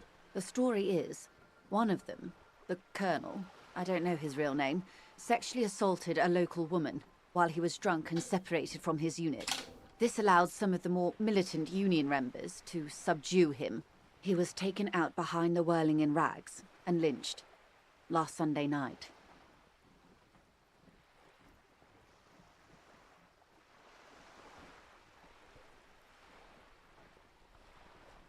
What then? Nothing. Mr. Clare refuses to let me into the harbor. I have not been able to discuss this matter with anyone there. The remaining 2 Crenel contractors carry out their orders, for now. For now? It's a smokescreen. In secret, they are conducting an independent military tribunal into the lynching. Once this investigation is concluded, executions will follow. What is the nature of this so-called investigation? Whether to execute one, some, or all of the Union militants. I have to say, this is not disco. It is very far from disco. My only hope is that you provide a single, concrete suspect before the mercenaries indiscriminately pick theirs. Simply put, Grabs hold of the mainsail. if you don't pin this on someone good and do it fast, they will identify and execute everyone present at the lynching. This in turn will force the Union to respond.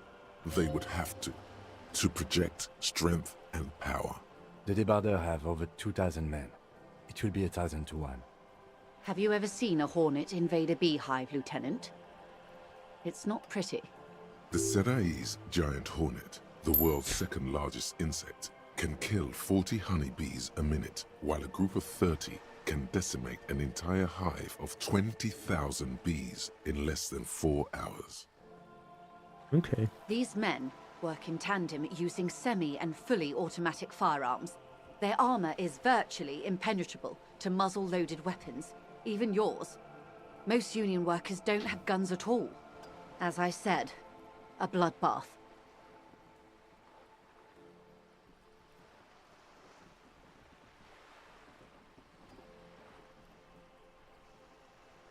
Isn't this a pretty bleak scenario you're describing? Many bleak scenarios have already come true, Lieutenant W. Frater Dubois. All we can do is keep the rest from going the same way. One single concrete suspect delivered into civil court, and I may be able to defuse this situation. Oh boy. Okay, what can you tell me about Crenel? Not much. Their public resume is relatively good, as far as private military contractors go. I believe they were once called Downwell. Down a deep, black well. They boast a long list of clients. Saint-Baptiste, Welchman Lorenz, Eintracht. A warning sign, however. The operations concerned all take place in third or fourth world countries. Guarding facilities, escort missions and such. Meaning they're used to operating in war zones. Yes. All the good conflict corridors, Supramundi, Yesut, the Seminese Islands, countries that don't have a good record reporting atrocious military conduct on their soil. Okay, and you say anything else you got on them? Sadly, no. Before this happened, I had little interest in them.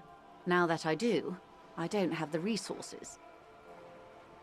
If you still have access to the ICP's database, you could run a better background check than I ever could. It may take some time, though. The International Collaboration Police, ICP, is charged with coordinating law enforcement activities in complex, multinational investigations. Their database is the single largest source of information in the world. Do you know a lot about the inner workings of the RCM and the ICP, ma'am? In my line of work, it pays to do your research. I was prepared to deal with the RCM. I did not think I'd be dealing with a group like Crenell.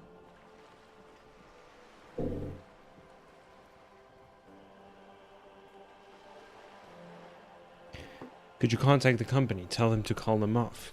I have, and they will. However, these orders take time to reach what is basically a rogue unit out in the field here. Until they do, it's all on us. You said the deceased assaulted a woman. Or he didn't. This is information passed on to me from some teenagers loitering around the canal. I cannot testify by it. Who did the passing on, then? The remaining contractors. Their tribunal. It's what they believe. What did these teenagers do? But what did they say? That the man was killed because he assaulted a local woman. I've asked around a bit. This seems to be the accepted story around Martinez. The lieutenant consults his notebook, his eyebrows knitted in concentration. Odd. We haven't heard any reports about an assault in connection with the lynching. Where did it take place? And when? Last Sunday night, at the Whirling in Rags, the hostel by the gates. Supposedly, the colonel was drunk, maybe on narcotics too. Either way, he's alleged to have sexually assaulted a woman. Sometime later, a group of dock workers got their hands on him. Oh, was that the girl from the beginning of the game? And who was this woman? That's a good question, officer. I don't have the slightest idea. As I said, it's a rumor. About a rumor. In any case, it's what the colonel's remaining colleagues believe. You'll meet her soon enough, you feel? Fucking hope so, man. He's been gone for so long. This colonel, the one who was hanged, did you know him? If you mean did I see him alive? Yes. But I did not know him. You don't know how you know. It's not written on her face, nor in her voice. But she had sympathy for this man. You liked him? Liked is a bit strong.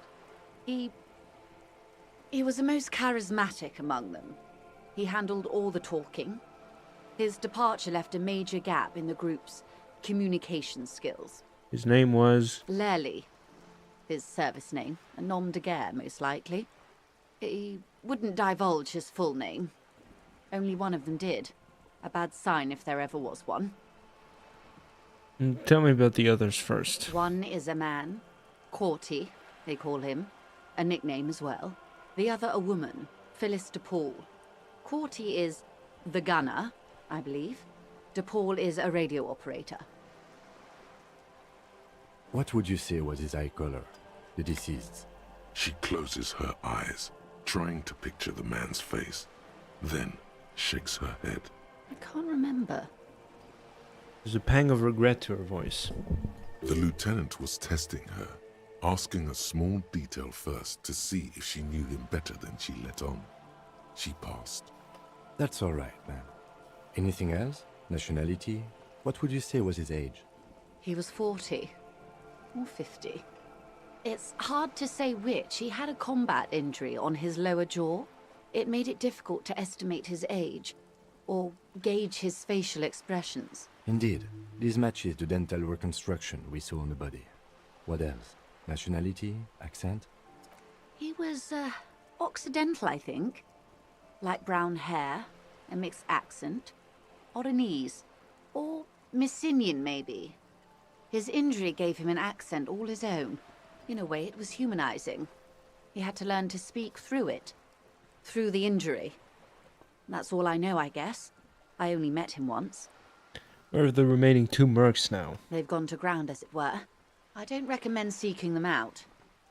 For one, they're almost certainly armed to the teeth. They don't have the same respect for the Revachol citizens' militia as I do. To put it bluntly, they think you're vigilantes. Ghetto savages. It will not be a fruitful meeting. Vigilantes. You're a professional officer of the only legitimate authority in Revachol. Vigilantes, the Elysium get its authority from the Coalition. Where does theirs come from? Somehow, I doubt that lecturing them on the legitimate use of force will persuade them to stand down. We still need to know where they are. You're likely to run into them eventually. When that happens, I'll be in a better position to mediate if I don't appear involved. Where are these mercenaries?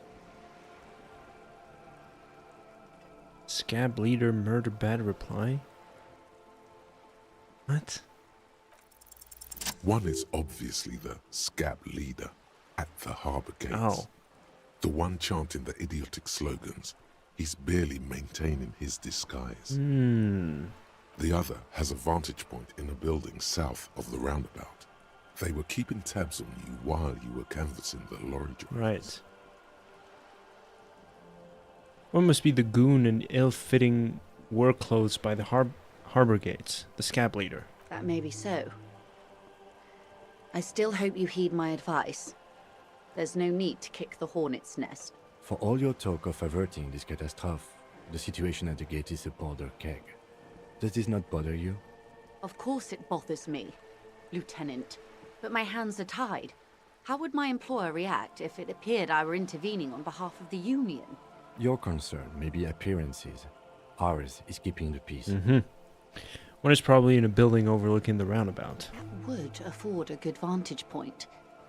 In any case, it's practically inaccessible. Where is your radio for contacting them, if I may ask? Do you have an earpiece? Heavens no. I'm not an undercover agent. There's a short wave at the ship's wheel. She nods towards the sloop's cabin. I had another question for you. I hope I can answer it better. How much time do we have? Until the executions start? Truthfully, I don't know. It depends on their progress identifying the members of the lynch mob, and their impatience. They don't report their progress to you? Not on this matter. I'm afraid they consider this a personal initiative. There's a brief silence. Seagulls squawk over the bay. 5 days, not more. Maybe sooner. It's a matter of days, not weeks. That's enough for now. I am sorry to have been the bearer of bad news.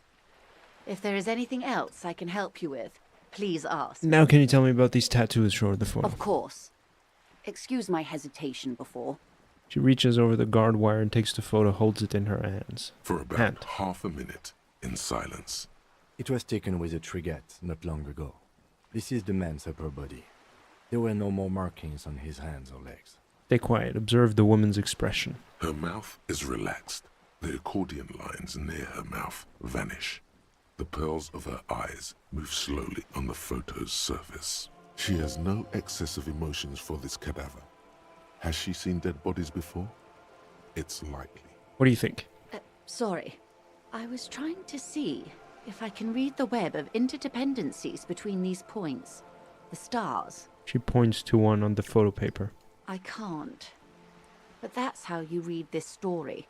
The points themselves don't have letters, numbers, anything. Their size, location on the body, and distance from each other tells you what they represent. Like stars in the sky? Close. Port cities. This is an Oronese map of the waterways, a sailor's tattoo worn by wayfarers of the Dolorian century. Over 300 years ago, the sailors would mark their bodies to map their travels. That's crazy. What is the use of this map? The sailor's soul would use it to fly back home if they should die abroad.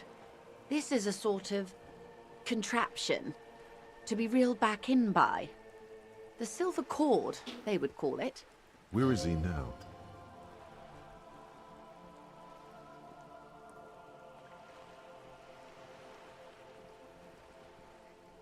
This one is going nowhere but the morgue. No. I've spoken to him. For now, the soul is fastened inside the corpse. That is precisely what the sailors feared when they drew these maps. A fear of drowning.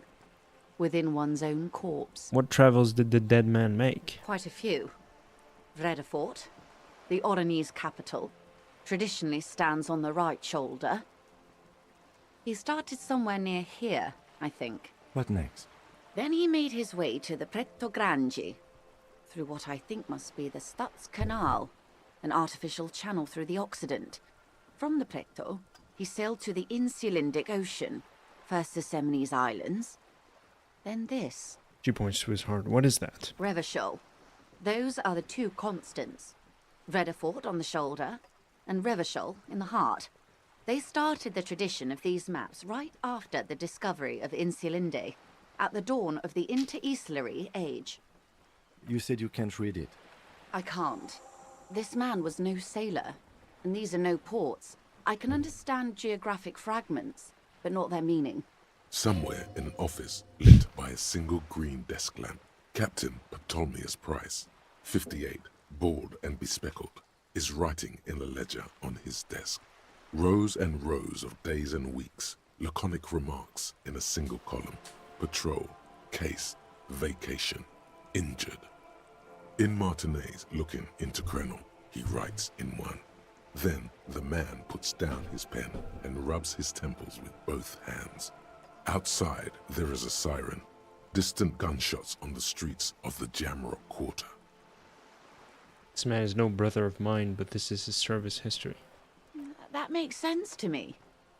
We have no more use for a map of the waterways, just like we don't need sailors the way we used to. This is what the custom would morph into on the Occident. Mercenary tattoos. Who could tell me more? His platoon members? The other contractors.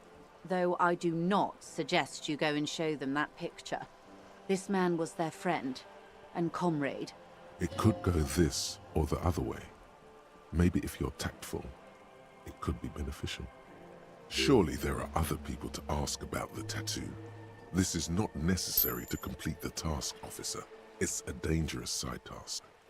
Search elsewhere. Right, not a good idea. Leave it off the schedule.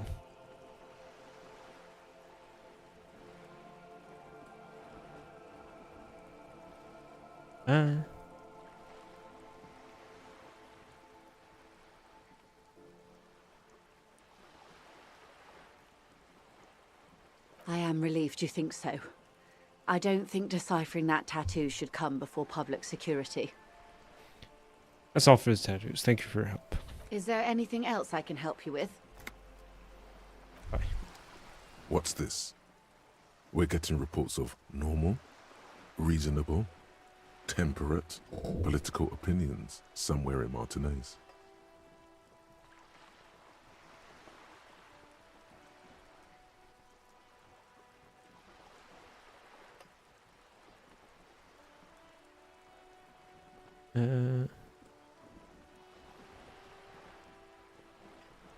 This is because I keep saying none of the above to political stuff, isn't it?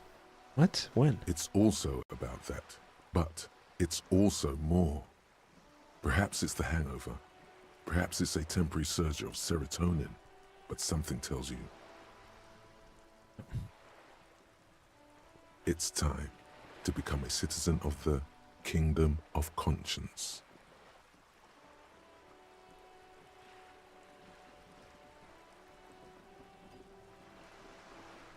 You know, I'm too far for this watercolor ideology. I'm trying to deal with more extreme and interesting opinions. That's a pity. Real democracy was just around the corner for Revachol. All the leading citizens are waiting there, without you. Alright. What's up, Grub Boy? How are you doing? Can't stay? Oh, that's a pity. But it's good to have you for however long you can stay.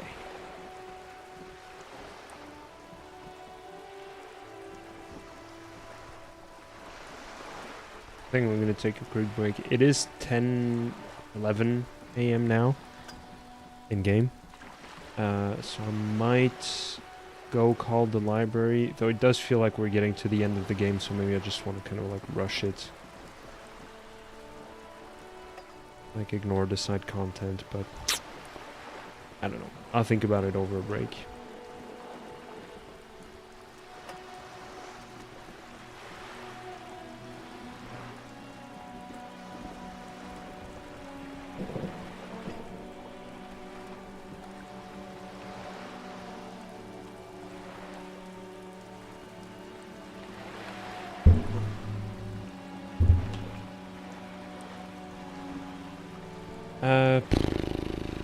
Yeah. I mean,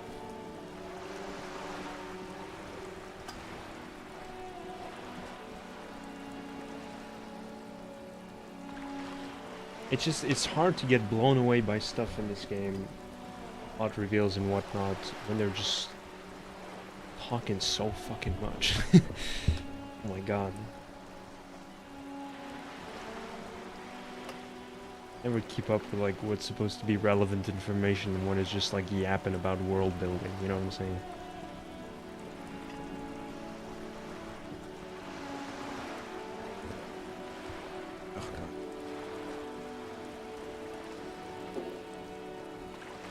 Alright, sit tight. Make yourselves comfortable. Let me check.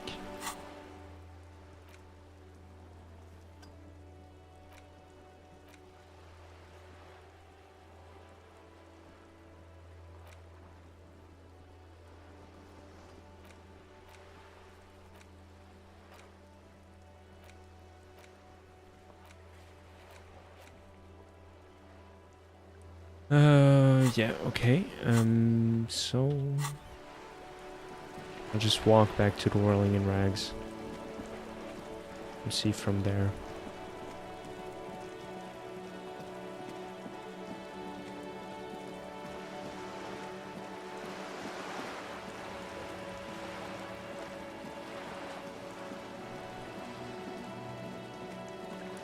Oh, the lady's gone.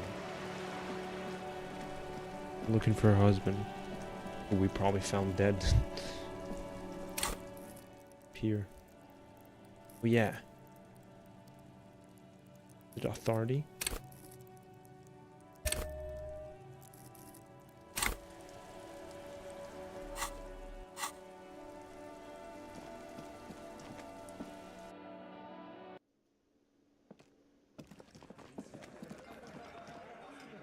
Let me do this real quick and then... Looks like the circus left town, but the clowns are still here. Okay.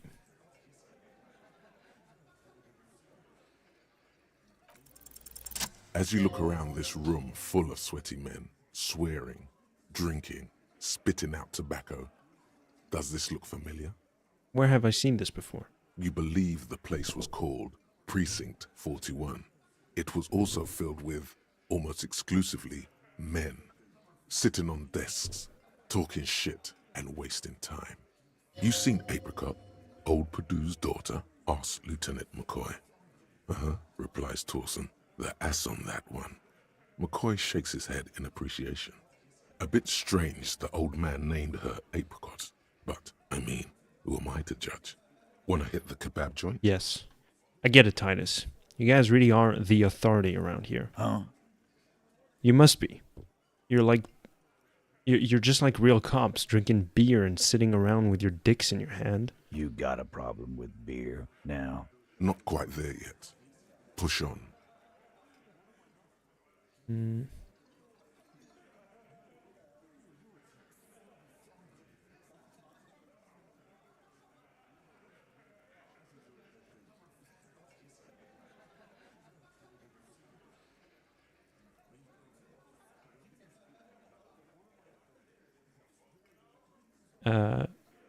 No, I'm also a big fan of beer and jerking off instead of helping people. You saying we don't help people? Puts the beer down. I've been doing this job for 10 years.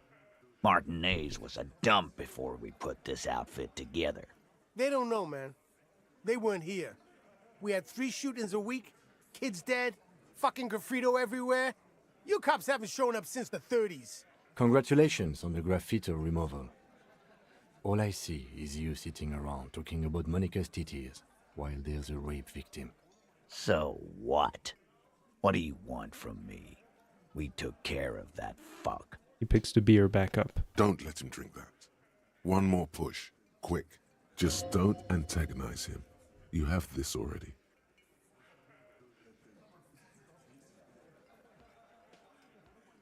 Hmm.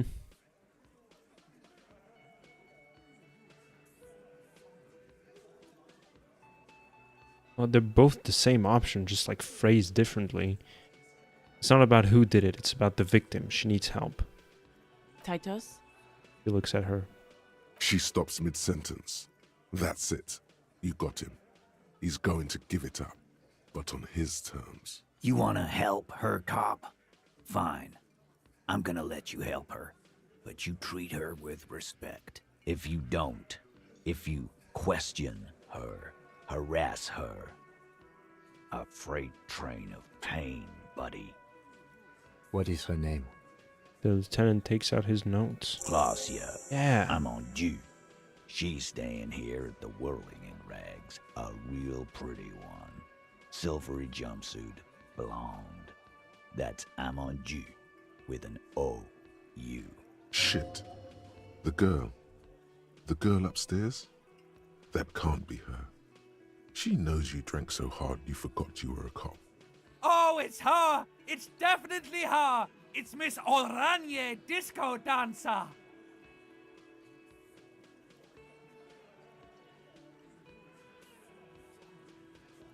Classier, correct your tie. Yeah. Blonde. Tall. 2 rooms over from yours. He nods upstairs.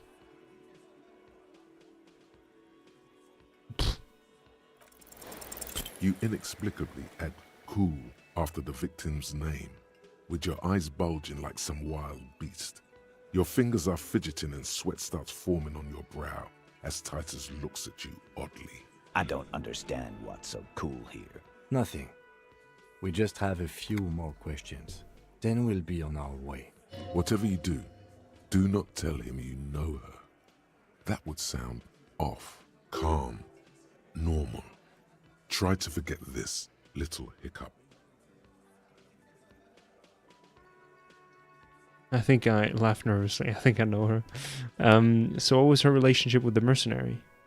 Relationship? There was no fucking relationship. He raped her. That's their relationship. Something is off here. His anger is possessive. Was like that karaoke incident all over again. Or like some of the other girls he was harassing. Okay, enough.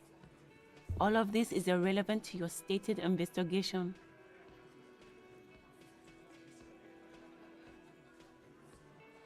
So what is your relationship with her? I know her. He looks around and an uncommon silence fills the room. How well do you know her? Well enough, Copper. We party. She's been here for a few months. He crosses her arm. So she's not from around here. You mean Revachol? Nah, she's an immigrant. Or a drifter of some sort. Been staying here over the winter. Don't you give her any more trouble. She's just had some bad luck, that's all. Shut up, Angie. She doesn't need your help. Titus gives them both a look. They fall silent. What's with all the silences? It's like these guys don't know how to feel about this. You should keep picking at it. You said you partied. Cool, that's cool, but what did you mean? What do you think I meant? Drugs avoid his gaze. Avoid is his gaze, okay. Did you do karaoke? Yeah, tons of it. All the songs. So you're saying the two of you were close? No, we just fucked. That's all. He says matter-of-factly. I'm not gonna give you any details if that's what you're after. So put your dick away. Damn. He really went out of his way to seem comfortable with this topic. That's all you're gonna get for now. So the rape, when was that? He did it before we killed him. He's not gonna do it again. So what does it matter? It would help if we establish a timeline. All right. 2 weeks, maybe? I don't know. I need another beer. Here you go, boss. Thank you. We'll talk to her. Remember what I said. Freight train of pain. Ooh, should I tell him that?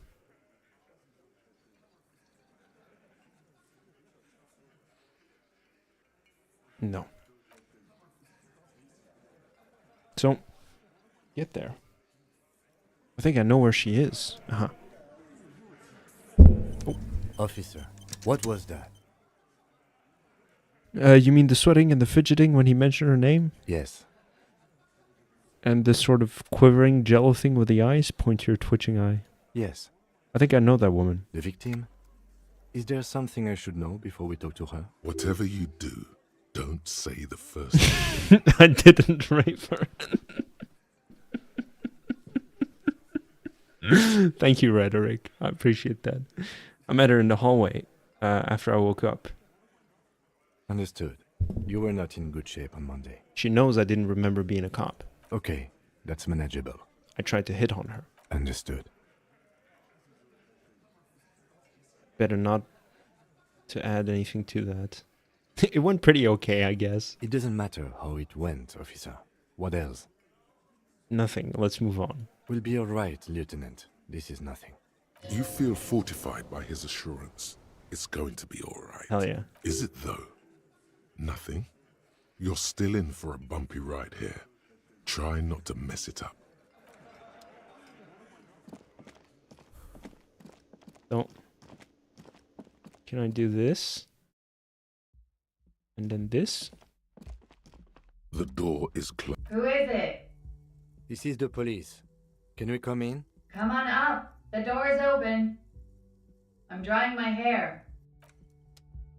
And we'll be right back, people. I'm gonna take a break now. Oh, this is intense. Oh boy. Oh boy.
I'm back.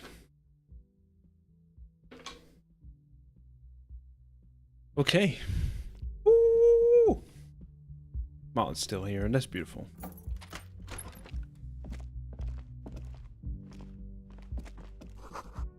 Hotel bill calculations. Looks like she's had an extended stay. Woohoo! Piles of dirty clothes. A woman's. Yay, Axel Ocean is still here. Oh. This room has sand all over it. Reminds you of your own. Did I go in there? No.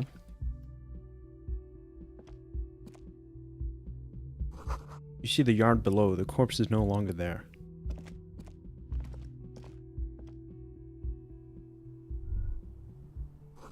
You feel someone watching you behind the glass door. A woman. The bed has been hastily made.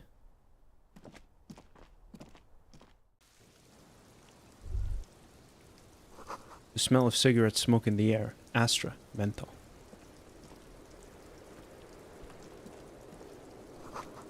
Cold coffee in an ashtray that looks like a hedgehog. Oh! Arpusht. The same small, heavy door. No lock in sight.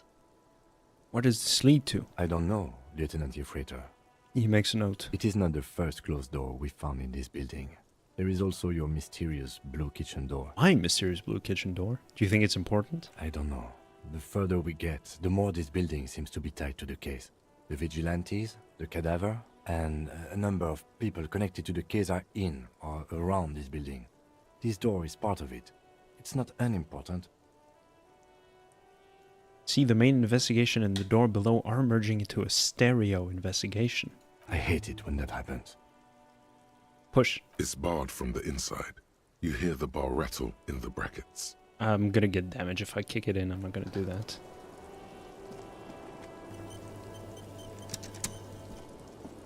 Welcome to the roof. Miss Oranje. Yeah, disco dancer. The young woman has a cigarette in one hand and a cup of coffee in the other. No, she's holding her waist. You're lying to me, narrator. This is a lie. Look at that. She is not holding a cup of coffee. Her hand right here is not holding a cup of coffee. Don't lie to me. Below her silvery jumpsuit, an athletic young body, built long and lean. I'm sorry for the mess down there. The cleaning lady hasn't come by in days. I'm beginning to wonder if she ever will.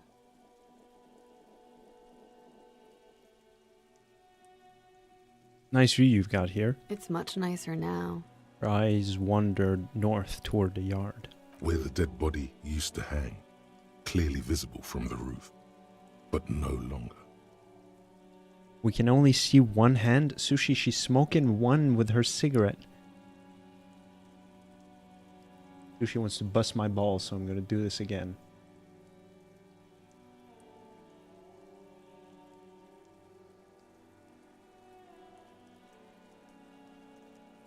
Her hand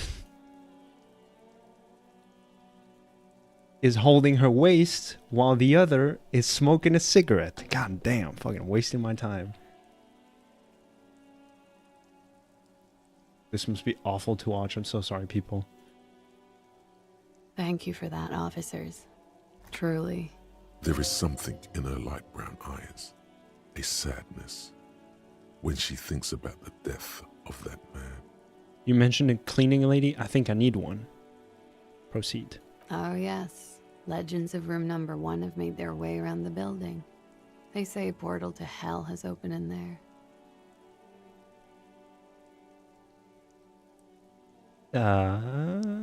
There are vortices of dark energy present, but not to hell. To another place, a third place, much different from our world. The wild pale yonder. A third place? Interesting. That's probably why the cleaning lady quit. Expert advanced remote viewer see beyond the veil 6 times. 3.1% of players have this achievement.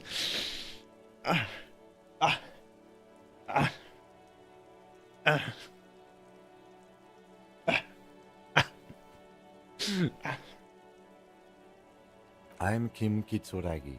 I'm a detective from Precinct 57. I believe you have already met my colleague from Precinct 41. Have I ever? Have you grown accustomed to your role as a police officer? Oh yeah.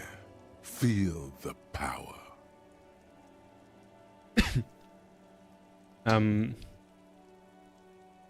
I've grown accustomed to the power, miss. I can see that. She takes a sip. It suits you. Miss, we are investigating the murder of the man down there. He The looks down. people who put him there have asked us to talk to you. Huh.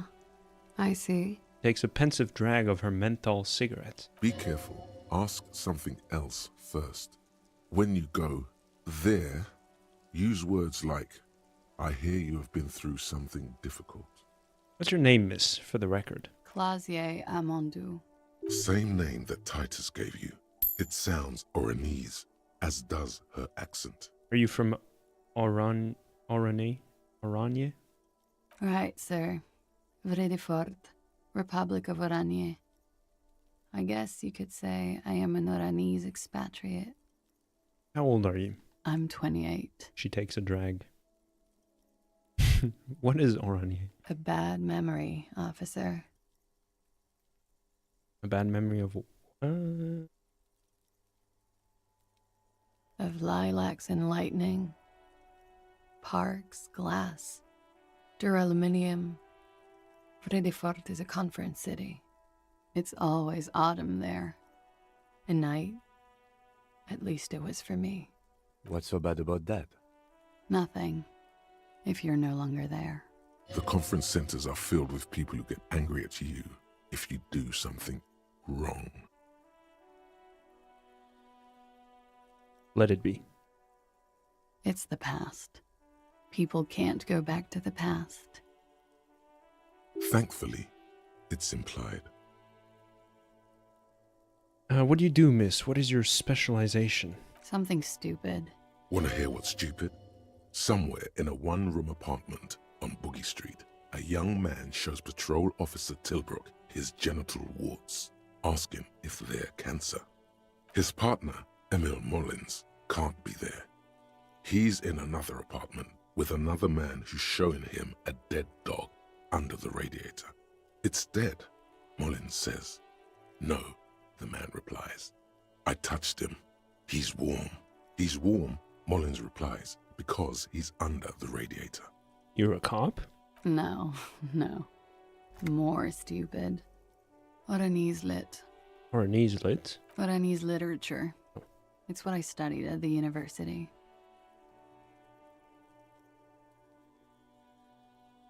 What is Oranese literature about? Fear of failure, fear of death, how it sucks to be Oranese.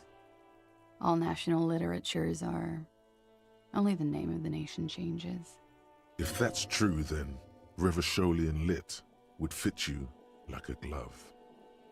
Oranese lit, what do you do with it? Nothing. I do nothing with it. How'd you make money then? Money is very important. Show her some money. Cool. I've made more money by just being than I have with Oranese lit.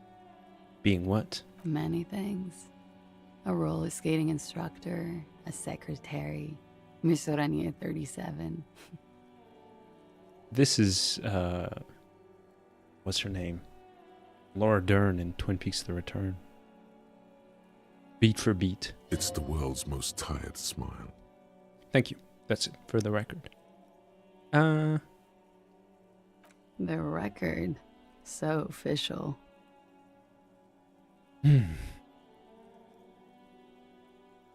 Tell us, they tell us you've been through something difficult. Something difficult? I've been through at least half a dozen difficult things. Which one do you mean? Were you sexually assaulted, miss? By sexually assaulted, you mean raped? She takes a quick drag. Unperturbed. Yes. It's a bit early in the morning for raped, isn't it?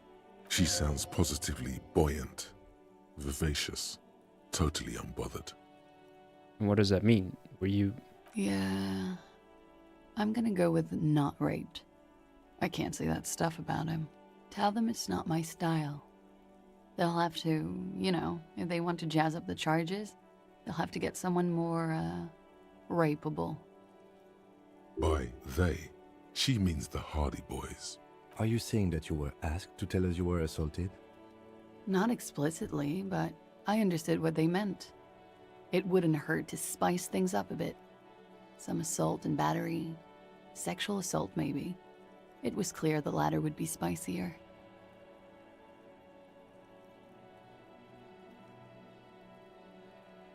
What? I just asked you to spice things up for us? Pretty much.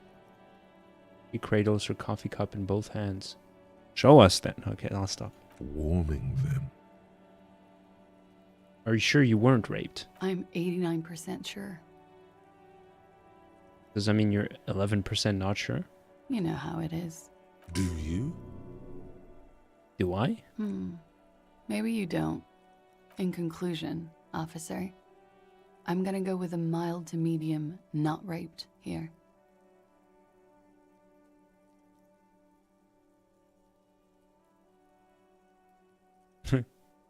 No one deserves to be raped. I'm sure there is one person in the world who does. I mean, there are so many people. But let me make this clear. The man who was hanged from that tree did not rape me. The wording, the verbal eye roll. She's almost disgusted with the platitude you served up. What did happen between you and the victim? We partied.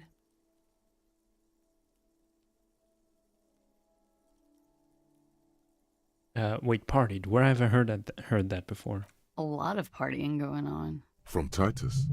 About her and Titus's relationship. That's where you heard it. You mean like a birthday party? Yes. We made balloon animals, drank lemonade, inflated a bouncy castle.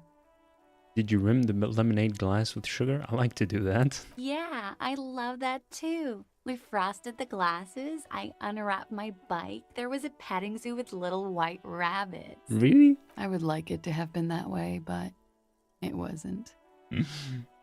How was it? We drank, sir. A lot. For weeks, basically. We had that effect on each other. We made each other drink harder. That's why I liked him. What else? Stimulants. Speed also has that effect, making you drink harder. And then drinking harder makes you do more speed. It's quite the combination. We also had sex. Were feelings involved? A little. The drugs were good enough, and we did enough of them. How did you two meet? The lieutenant's voice is quiet, calm. Downstairs, at the bar. He was on some sort of assignment, a military man, as you probably know. Had a cool, scary scar. She appears aloof, but that scar part, the scary, is stressed and drawn out. What's that about? Apprehension? With longing. She misses him. When was this? A month ago? Something like that. Must have been hard for you, point to the yard, seeing him there. Oh, yes. I've had a great view. From the roof, out of the bathroom window, in my dreams. A bitter cringe. It hurts. You look to the lieutenant. You called us, the RCM. Yes. See, it was at some point I know I guessed that. I had it at the back of my mind. But for the most part, I was thinking that maybe there was some extra, because I hadn't thought that, I didn't think it was going to loop back here. Anyway. Jackpot. The call reporting the hanging, that was you? I made it. And I would appreciate it if you didn't tell everyone. In Martinez, they call it snitching. Reporting crimes is confidential in Revachol, miss.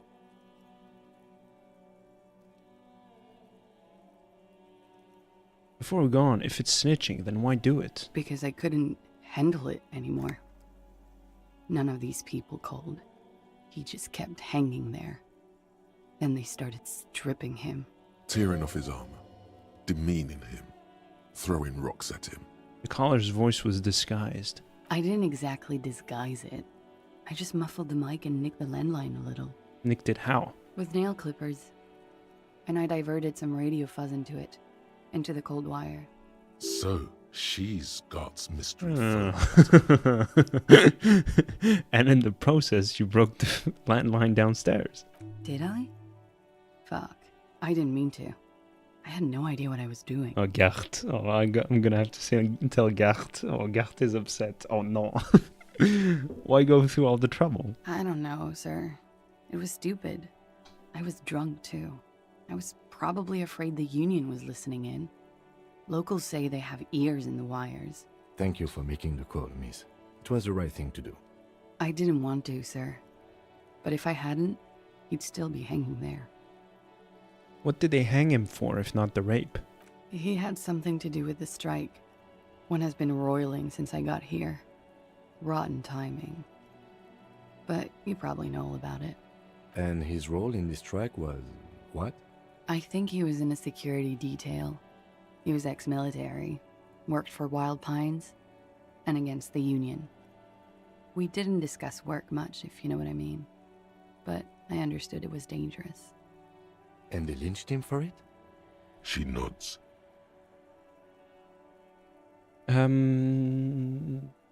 Why was there a bullet in his head? Bullet? They shot him too? They stripped his clothes and they shot him? You mean after they hanged him? I'm confused, sorry. So am I. Were you aware that he had also been shot, miss? Things are starting to go a little over my head here. I thought he was hanged. I was not present when they did it. I don't know what happened. I just know what they told me. And Sylvie, the bartender. This is beginning to get confusing for you too, and we don't like that. Where was she last Sunday night? Where were you when this happened? Cowering. I was cowering downstairs with Sylvie. What can you tell him about him? Name, eyes, age? I'm sorry, I can't do it. Not right now. Later, maybe. I keep seeing him. Like he is now. I can't talk about his, I don't know, hair. I know it's difficult, miss. We can return to it later. She meant she sees him in her dreams. I've also seen him in a dream. You have? Not like I do, I imagine. How'd you, she's run out of cigarette, time to light a new one. How'd you see him? You don't want to know. I see him as me. She dips the cigarette in the lighter's flame and inhales, then looks at you with her lungs full of smoke. I can see the similarity, yes. She breathes out through her nostrils. The air smells of menthol. Funny. The lieutenant says softly. Funny how? Nothing. I also saw him. We had a long inspection and that sort of thing sticks with you. Let's move on. In my dream, he thinks, he said, I failed his children. You glance at the lieutenant, then back to her. How did the Hardy boys know of you? Know you? They're frequent guests. Downstairs, they have a booth for Union members. They're probably down there now. How did you meet? Over drinks. It's been a long, boring winter. Did you party? A little, yeah. Like you partied with the deceased? Before he was deceased. No, not as hard. I'm sorry to have to ask this, but have you had a physical relationship with any of the Hardy boys? I have. Which one? Which ones, sir? I don't remember precisely. Titus, obviously. But as I said, it's been a long winter. Could that have been part of the reason they hanged him? Could that be why they lynched him? Jealousy? I hope not. Actually, I know that's not the reason. I'm careful about that kind of thing. Not crossing the wires, you know? But that's probably where they got the rape idea. What do you mean? Men like that? I don't know. It's the way their imaginations work. I suspect it's what they'd like to do to me. Thank you for telling us all this, Miss. Conclude. She breathes a silvery sigh of relief and weariness. The air on the roof feels humid. Should we head by downstairs, officer?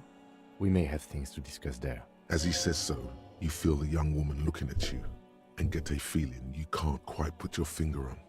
A suspicion? I have something else before we go, a little thing. She nods. Silvery cigarette fumes disappear into her mouth. I noticed your room is close to mine. I have a personal question. Yes, you're just one room away. Very personal. Good. Yes. This means she could have heard something. Like what you were doing before you blacked out. Were you in Sunday night? I need to know what I did before I lost my memory. You do not need to know that. What you need is to ask normal police questions. Like... He waits for you to finish the sentence. Get a grip, he thinks. At least do your personal stuff when I'm not here. Oh, right. Okay. My fault. Sorry, Kim. Excuse. Nice room you got here. Yeah. It's pretty deluxe. No one likes to talk about their dirty laundry and their empty bottles. Maybe if you phrase it emotionally.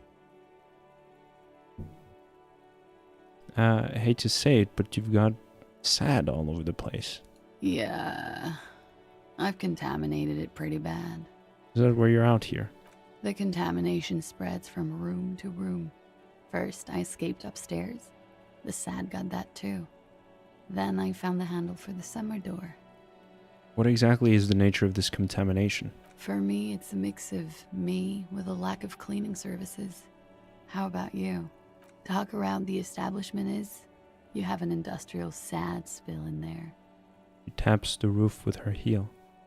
For me, it's alcoholism, miss. Cool. I think I'm developing a pinch of that too. It hasn't done wonders to my taste in interior decoration. What are you doing here in the whirling in rags? I'm wintering. How long have you been staying here? About 4 months. I came in November. Why here? Here in the Whirling, here in Martinez, or here in Revachol? Revachol. I always wanted to see the only city in the world in the worst time of the year. Mm-hmm. It's a tourist thing. This is by far not the only reason she's here. And she isn't really hiding it either. Where does that where does that door lead to? Point to the door on the roof. You tell me, officer. I've been trying to open it, in case the contamination gets to the roof and I have to move on. No luck. Okay.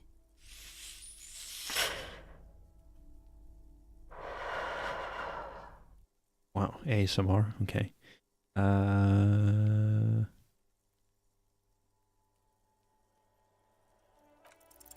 She looks back. Fuck. Time moves slowly. The triangles of her face rearranging into a weary smile. Don't worry. We will protect you from her beauty. We will consult you through the reefs and sounds of her persona. We will see through deceits. You are shielded. You are wise. You are advised. There are muscles on long white bones that line her limbs, just below the silver jumpsuit. What is happening? Nothing. Just time passing. Don't worry. You are not a fool. Anything out of the ordinary and you would be notified. Air moves in your windpipe. Your heart beats. You're a detective. Get back to detecting. Am I being beguiled? She presses her elbows against her waist and slowly turns her head. The strange moment ends. It was brief, no longer than 2.2 seconds. That was so weird. Let's return to this later, miss. Why not? I'll be here until 11 p.m., drinking coffee, most likely. Coffee. Looks like we have more to discuss with those so-called Hardy boys. Half their reasoning just went out the window. You think this will make them cooperate? Nothing will make them respect the RCM, but it will disrupt the game they prepared for us. We just stripped off one layer of whatever it is.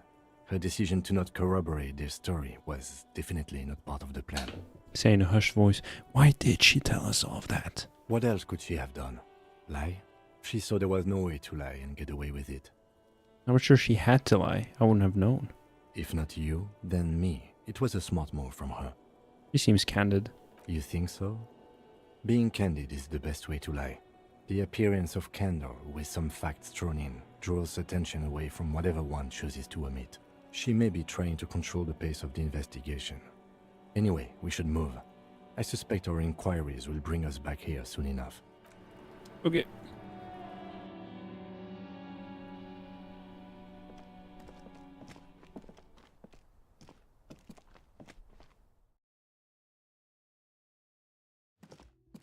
Huh?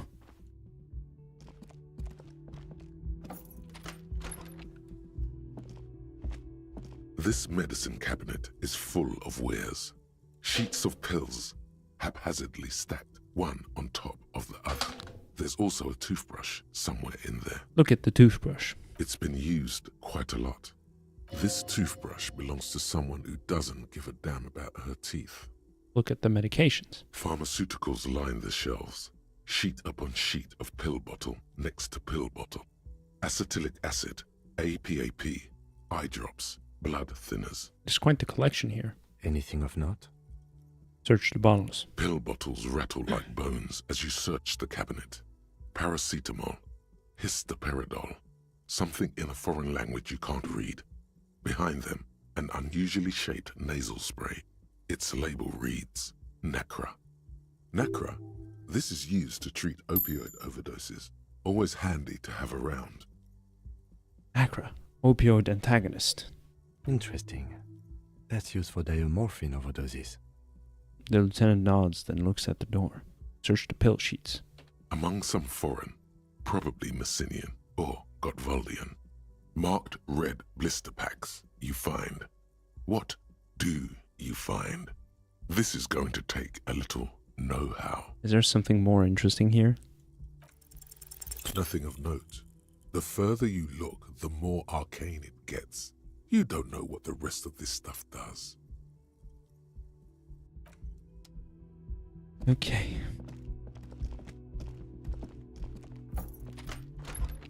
Can we go to Kim's room? Okay.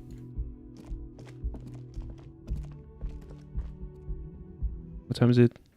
Almost 3 hours. Oh, can that door open now? You see, the door doesn't. No.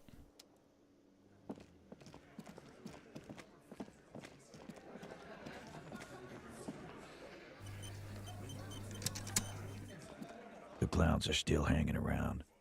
What is it now?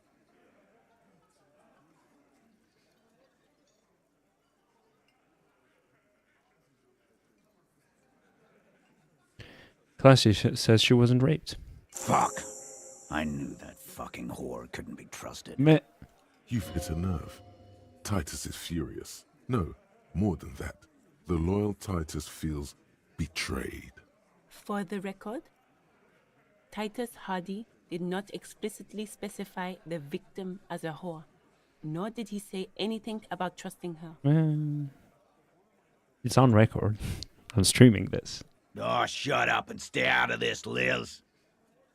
He raped her. He was out of his fucking mind. You have no idea. She's just in denial, asshole. You don't understand the traumatic experience. She's shutting down. And she doesn't fucking trust you. Yeah, she's crazy, you know. A crazy bitch. You know the type. She's fucked up. This is a diversion. Stay on track. Cut the bullshit. She told me the truth. Lawman, I'm at the end of my goddamn rope with you. I fucking told you not to push her. And you went and pushed her. I am gonna fucking... Titus Hardy! Her voice rings through the room like a warning shot. Hell yeah, Elizabeth. Success. Titus backs off. Fists down, everybody. Everett personally sent me to take care of this. If this goes south, we'll all be in the shit. But you, Titus Hardy, are going to be buried. Am I understood? When she's angry, she emphasizes the S. It gives her voice a strangely hypnotic quality. Her lips barely move as she speaks. Frankly, it's a bit terrifying. Someone has to rush in to break the tension. The second in command.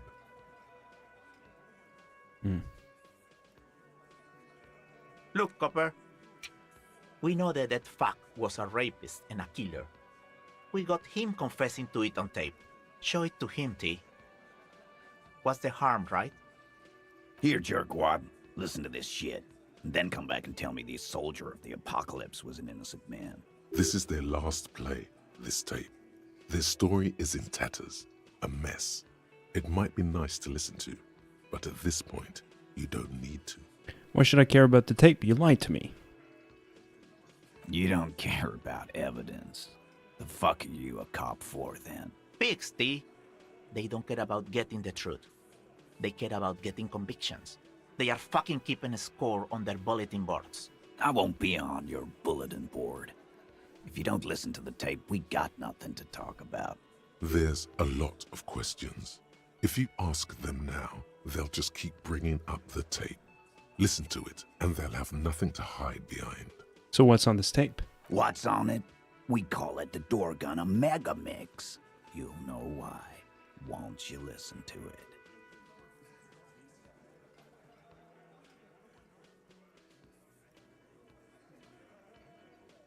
Where did you get this tape? You think we go into this shit deaf and dumb?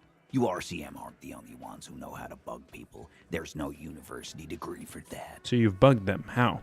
We have machines. We're in logistics. How do you think a harbor works? It's advanced stuff. Understood? You've listened in on their communications. How long? Since way before their chief started taking swing lessons. Things got nice and quiet after that. Which one of you is doing this advanced radio work then? It's not advanced. You just hold up in a coop all day, writing down what they say. It gets hot as hell in there. Okay, so it's him. Don't put yourself down, Angus. It's important work. Yeah, man. You're like a radio genius or something. Those notes are some in-depth stuff. Indexes and shit. That's enough for now. I'll get back to the investigation. I guess it'd be funny to hear what they say. I'm sure we can find a tape player. Yeah, okay. Where can I listen to this?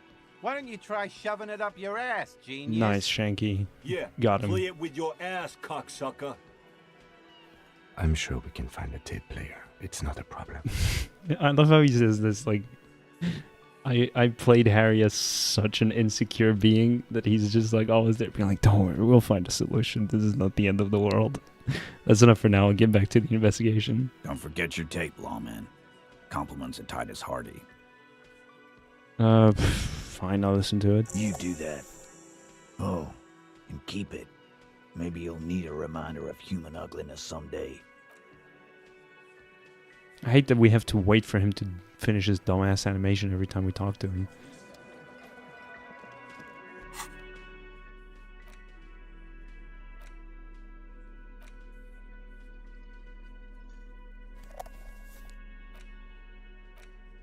The porter reel is just what you needed. The reels attach to the apparatus with a satisfying... Play the tape. You push, command set, and the tape starts spinning. Violent static and machine sounds fill the air. This isn't Revachol. This is a fucking village. I can almost see the elephants. Another loud screech, some kind of machinery. The harbor. That's the son of a Kvalson crane. Oh yeah, the famous. When this shit is done, I'm gonna tear that place up. Soldier of the Apocalypse style. Kill shit. Dogs and chickens too. Gonna run a room, Cordy. A real nice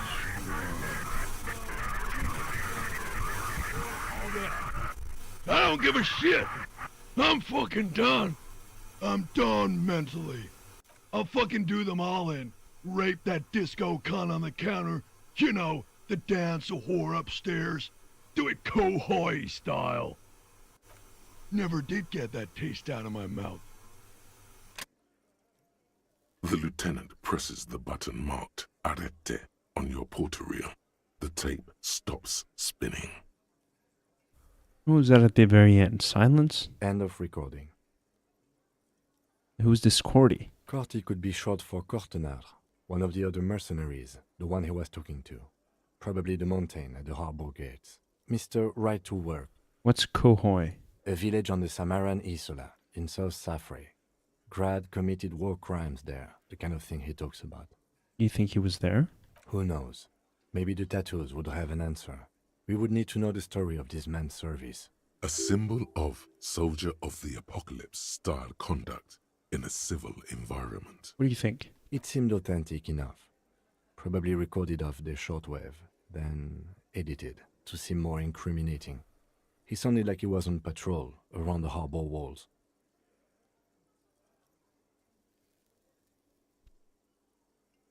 I agree, he also sounded inebriated. Still. He looks at the tape. You are familiar with this look now. It's his look of suspicion. There's more going on here than we know. It seemed authentic enough.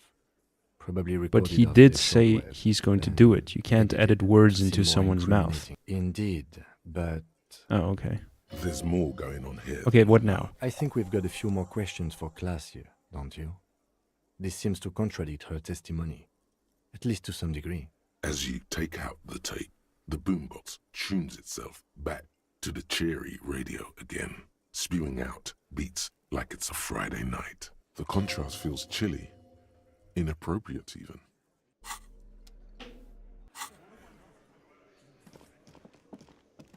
I'm so cool with this boombox. I'm gonna go talk to the lady. Resort to the stream as metagaming, yeah.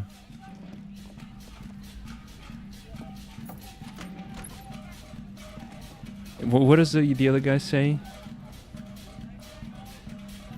I forget it. The German guy on the beach.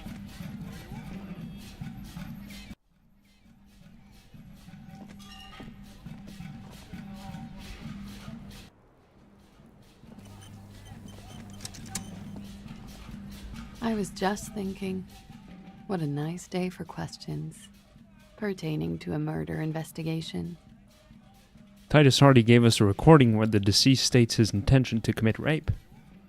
She puts her coffee cup down. This does not surprise her. Did he? I never said he was a good man, or that he had good intentions. Only that he was never bad to me. She doesn't care. If anything, she sounds amused. Only this tape he specifically... on this tape, he specifically identifies you as the target.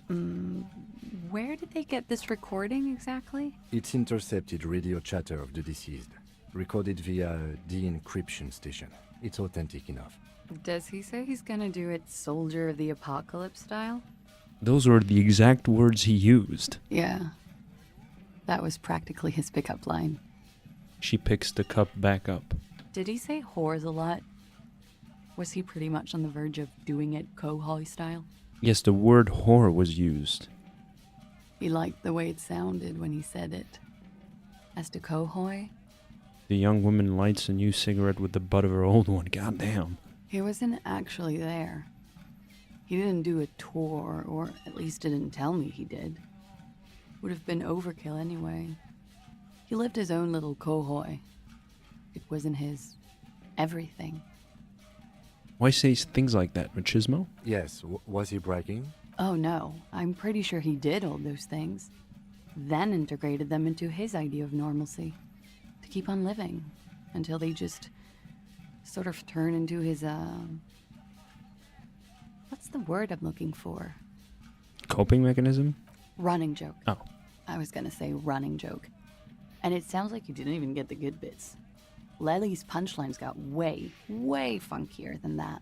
He was like the Seminoles conflict, the Kohoi massacre, and the 36 famine in Yezut all rolled into one person, then cast in Orani ceramic armor, which he wore in bed and in the shower. Okay, the ceramic armor stays on during sex? When he said he was done, and done mentally, it didn't sound like a joke. It sounded like a deeply troubled man. What he just said. Well, maybe I pieced him back together with my magical personality. Weren't you afraid? Afraid of what? That tape the Hardy Boys recorded?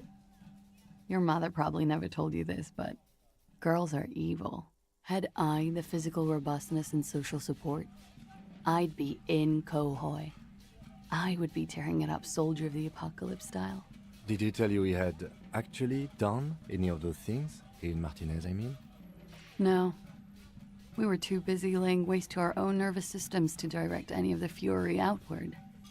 He seemed happy, I guess. At ease. As much as a man like him could be. There is a small measure of pride in her, that she could quell the rage in such a being. What kind of man was he? Before you go, ask for details. She seems okay to talk about it. Thank you for clearing that up, miss. Whenever you're ready. I'm interested to hear what Titus Hardy has to say now. She takes a very small sip of her coffee and smiles. As you had some time, can you tell us more about the victim? Like, for example, his name? Actually, officer, I didn't know his name. I just called him Lely. A nickname? I guess. He came from Lelystad. It's short for that. And it was his army name, apparently. He said his real name wasn't his. I tried to pry it out of him, but it was no use. Lelystad. That's a good start. We have a few questions you can help us with. A few things a field autopsy alone can't answer. The young woman cranes her neck, trying to catch a glimpse of the page the lieutenant passed to you. On it is a list of autopsy observations, recorded neatly in blue ink, the last missing pieces of a puzzle of flesh. Where's Lelystad? The place, I mean. In Oranje, officer. It's, I think municipality is the term. A nowhere town there. All right. The Lelystad municipality has few boroughs and even fewer cities. It's made of agricultural plots near the border of Gottwald. Executive summary: cows, silos, and wheat. You were almost right, officer. That means his race was occidental, not mondial. I'll update the form. Look at Classier. You were both from Oranje? Yes. We were compatriots. Oh, yeah. Did that bring you together? No. He was too old for that. And from another part of Oranjenrijk. I didn't even understand his accent. What brought us together wasn't Oranje. It was bad habits. No love for Mother Oranje. But wasn't he a soldier? This could be worth pursuing. Military man, but not a patriot. No. He left the National Service after they taught him to do what he did on Seminine. He wasn't the flag-waving kind. He was the making money, killing people kind. He was by no means a stupid man. A people person. A small platoon leader. Certainly not a patriot. You don't seem like much of a patriot yourself. Mm-hmm. There is nothing on Muindi. The old world is dead, and we both knew it. Maybe Oranje did bring us together. In loathing. I love Revachol, though. I hope she loves me, too. How old is he, miss? He was 42. 42? Are you sure? I would have had him above 50. He had many scars that made him appear older. But no. The memory makes her smile. We even celebrated his birthday, like, some weeks ago. It was a funny 2 days. He had little reason to lie to me. We were slightly off then. Thank you for clearing it up. His eye color? Blue. Light blue. They were like little blue galaxies, you know? It was strange, seeing those eyes in his fucked up face. Pardon the swearing. I do him an injustice. He wasn't ugly. And he had a beautiful, soft voice. Very surprising, what with all the scarring. It was quite something, watching him speak. He had a combat wound on his chin and mouth? Yes. Severe. It made him look like half his face was cracking away in some strange smile. That and those eyes. Ah, yes. His hair, if you can remember? It was light brown, almost blonde. He darkened it with brilliantine, made oily. Not nice to stroke. I couldn't convince him to leave it alone. He had a tattoo. What did it mean? Oh, that. It's clear she liked it. You liked it? Quite a lot, yes. It was an Oranese map of the waterways? Sure, waterways. It was mostly for showing off to chicks, though. How so? How? Imagine him lying in bed. Freakish musculature laid out on the sheets. Scarred, of course. Tattooed. The sheets are dirty for some reason. He's smoking and drinking, of course. And his chest and shoulders and arms are studded with stars. Tens, hundreds of them. Maybe even thousands. And the woman goes like, "What was this, baby?" And he says, "That was too hardcore. Don't ask me about that." So she goes, "Okay, but what's this, baby?" And he's like, "Saw some bat shit there. Killed some loincloths." Yeah, humans are such simple creatures. And so it goes. Star after star, port after port, third world country after third world country. And he's done horrible things in every single one of them. You are the woman in this. Oh yeah. Can you tell us precisely what these mean? Hand her the photo. No thank you. I've seen enough of him dead. I can tell you what they meant without looking at them. Go on. He was a blue-eyed boy with thick arms, from a small town. He was also poor, and the government of Oranje needed some people killed, so they turned him into a grotesque killer. For money. He went to Killer Academy in Vredefort. Then he killed some people on the Semenine Islands, and on other islands too. All of the islands. After this, he came to Revachol and got killed himself. Not a very fun story. It is when you're high. It can be very exciting then. You have the tools to deal with it. It's not a very nice story to remember when you're sober. A change of topic? Tell me something odd. Did he enjoy his death? Why do you ask? She seems unsurprised. Just have her answer the question. Don't give explanations. Please answer the question, miss. Did he enjoy the moment of his death? I don't think he enjoyed dying, officer. He had too much left to do. Too many third world conflicts. Couldn't tap out just yet. Everything checks out here. It's all A-OK. Good answer. Hell yeah. Could it be that... could it be love that did him in? It very well could be. What do you mean? What do you mean? What do I mean? I have no idea. I don't even know what you mean. Love did him in? What does that mean? He told me love did him in. That's not funny, officer. It's the truth. He said it's part of his memento mori. Perhaps, miss, it was communism that killed him. A moment ago it was love. And no, I don't think the Union is communist. They're a couple of shades pinker than that. They're not hardcore in that way, is what I'm trying to say. What are we talking about anyway? This politics shit is a lot in the morning. Is it even morning? It's the afternoon. I think she's just tired. She doesn't know what you meant by that. And can you blame her? Yes. Something miraculous is coming, he told me. The lieutenant blinks. His expression does not change. All right, let's see where this is going. Maybe he was wrong. Forget about it. No. From way out in the northwest, he told me. Cool. Okay.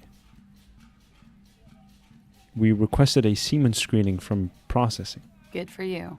What do you think it will tell us? I don't know how a semen sample works, officers. How many days after intercourse does it have to be? I don't even know if he had sex with someone else. We didn't go steady. Is she avoiding anything? Technically not. See? There's something off here. This one must know she's deploying flares and countermeasures. I think we're finished with this line of questioning. Hand the lieutenant back his notes. All right. The lieutenant puts the slip back in his notes and observes the young woman for a moment. Coolly, gracefully, she pours herself more coffee. Not my favorite topic. How about we... Yeah? You have quite the collection of prescription drugs down there. Thank you. I've put a lot of time and effort into it. She says without any discernible irony. Technically, possession of narcotics is legal in Revachol, but you should still reprimand her. No, Don't listen to the stiff. Be cool. Narcomania is something to be proud of, Miss.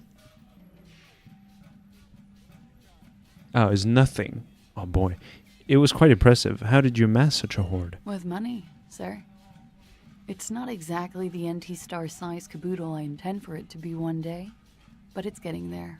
The Anti-Star is, or was, a Vespertine rock and roll star who liked to do drugs. He did so many drugs, he eventually mutated into a corpse. Wait, the Vespertine, that's also the boat in Sea of Stars. Does it mean something?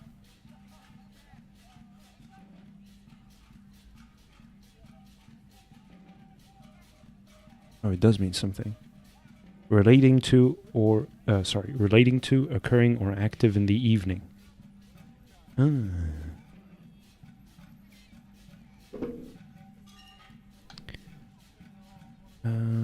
The collection includes Nacra, an opioid antagonist. Comes in handy when you've done too many opioids. Well, yeah.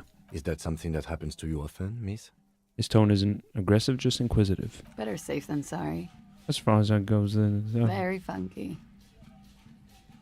Alright. Do I have a level up? Wait, what do I need? Volition.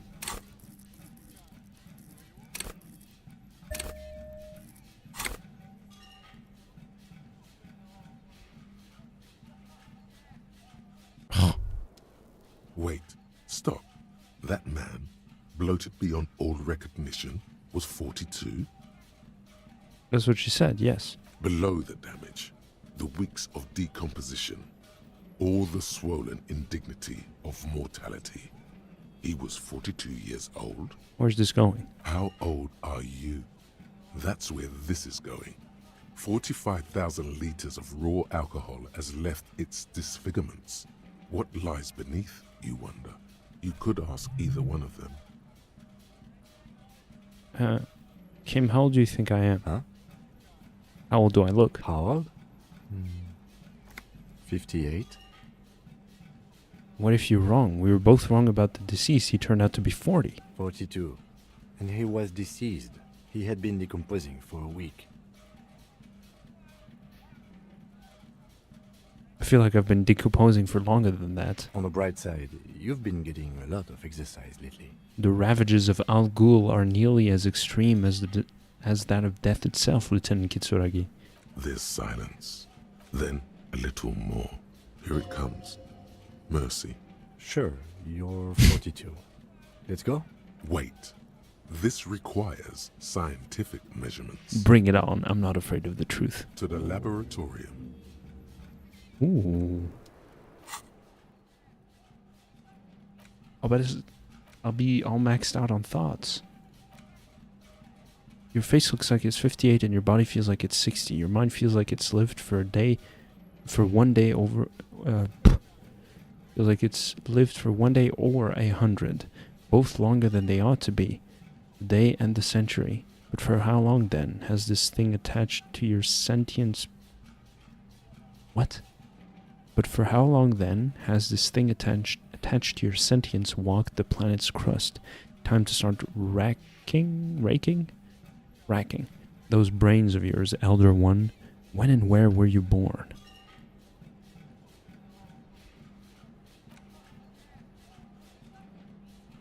Okay.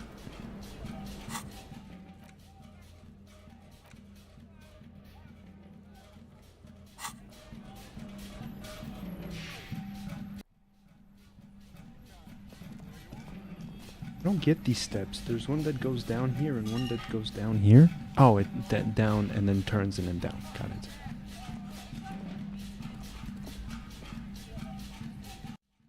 Looked like an illusion.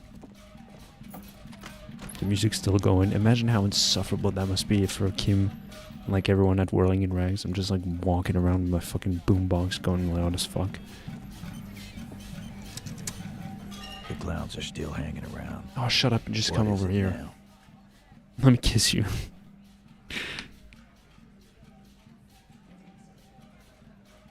So I talked to Classy about the tape. What is going on here?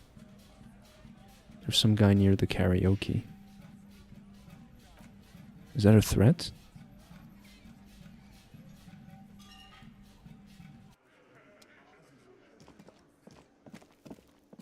Him? That's the racist Very generous cryptozoologist. of you to help us out, officer. I mean, officers. This guy, were you talking about, Sushi? In front of. These two, yeah, we spoke to them. Yes? What is it? You have a blue uniform and mine is black. What does that mean? It means I'm a patrol officer, sir.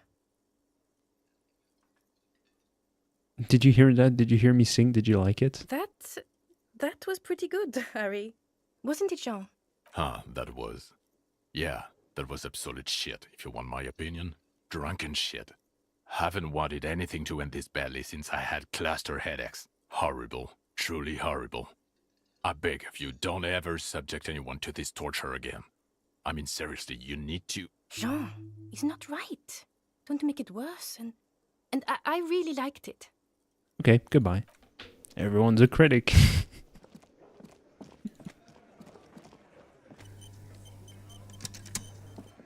The clowns are still hanging around.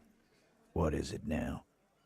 I want to talk to the reptilian brain once again. The memento mori. So I talked to Classy about the tape. And nothing. She stands by what she said. that fucking fucker. You're the worst cops in Revachol. I gave you gold on that tape. For the record, I think your performance was great. Thank you, Sushi. Thank you so much. I'll buy you a kebab. That fucker wasn't aimed at you. It was at her.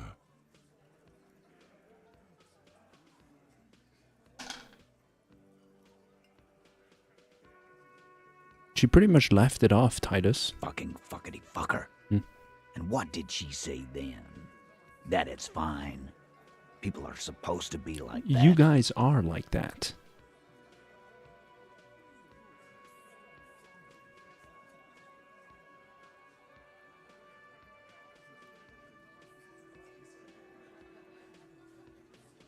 Titus, she said she would like to be a door gunner herself if she could. Yes.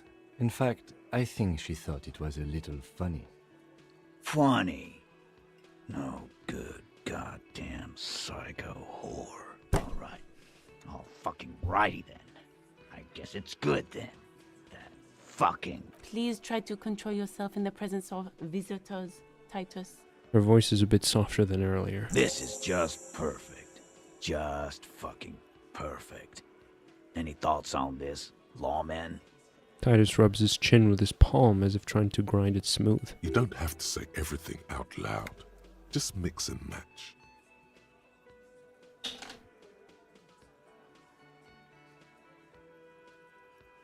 Maybe she isn't who you thought she was. Nah, I know her. She's just a girl. In over her head. Oh, I guess you do know her then. Yeah, he fucking told you he knows her. Maybe she's still in denial, you know, like a defense mechanism. Yeah, maybe. He doesn't sound very convinced anymore. Be straight with me, Titus. What really happened? I already told you. We fucking hanged him. There's less gusto in his voice now. His men, too, are growing increasingly silent. Come on, Titus. We know you didn't hang him. He was shot. I know you're tired. So am I. Why don't you just... You know what? I am tired. I'm tired of you and the whore upstairs. Next time you see her, tell her Titus said, "Fuck on!" He throws his beer can down. It was so underwhelming. That lying, scamming. We're done. This is over. You understand? Your little investigation is over. Yeah. There's a silence in the room. Anna starts saying something, then thinks best not to. What is this quiet funeral shit? All we need is some beers in us. Bartender, 20 beers for the Dock Workers Union. Why do we make it 40, huh? Why do we make it 100 beers? You're not loud enough. Nice, Gert. 100 beers? Now we're talking. Hoppity hop over here, cafeteria manager.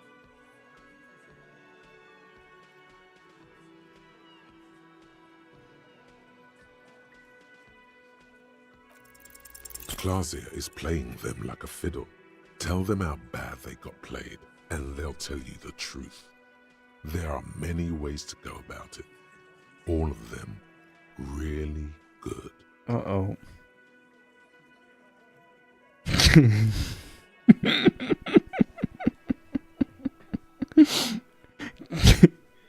Kim, I'm gonna need your gun again. That is absolutely not going to happen.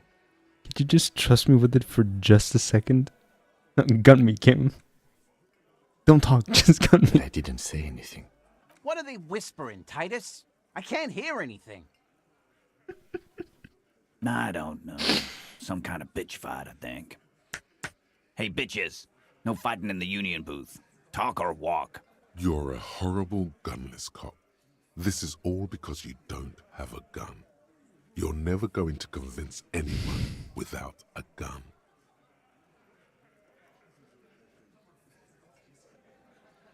I don't know if I should tell them all this. I talked to Joyce, the merc you hanged. His friends are coming for you. Yeah. By friends, you mean his squad mates from Crenell. Wouldn't want to beat up his grandma. There's snickers in the room. Some of them put their beers down. Titus did his best, but his men are a bit unsettled. Yeah, they're forming some kind of tribunal, and they're coming for you. This is what happens if you take the law into your own hands. Other people start doing it too. Let them come. The Hardy Boys are right fucking here. You heard the man. Right here. We're armed. We got the whole district behind us, and Glenn. Glenn is fucking crazy. Yeah. A well-oiled murder machine. Do you know that a single Seray's giant hornet can kill 40 bees a minute? The fuck is that supposed to mean? You're the bees. They're the hornet. We're not bees. We're men. We're socialists. Easy, E. He's trying to phase you. What are you trying to do? Scare my men? Joyce said that they're gone rogue. Nobody's controlling them. Big fucking surprise. They hire psycho scum, arm them to the teeth, and let them loose in the city. What do you think is gonna happen? This Crenell is bad news. You know that, right? So are the local gangs. The fucking Barmy Army and the Madre scum. You've been out there. Seen any around? Yeah. Where are they now, huh? Sent back to Madre in an airtight cargo crate. These people are trained military professionals. Special forces, as you said. They're not a gang or Barmy army. No, they're not. They're uncoordinated and drunk. Don't forget, we're listening in on their communications. Their shit is way apart. The mercenaries are armed with automatic weapons. We got weapons of our own. We got Ister 50s, Zeelagers. Glenn's got a knock cannon at home. Well, if Glenn has a knock cannon at home, I guess he'll be alright. Will they piece ceramic armor? I guess we're gonna see, aren't we? That was an unsure phrasing. See what? That they don't? Yeah, like you've been up against ceramic armor. Takes a sip of beer to bide his time, then tries to get the last word in. You haven't even seen the whole suit, right? I've seen the whole fucking thing, and it didn't make him immortal. Okay. What do you mean, okay?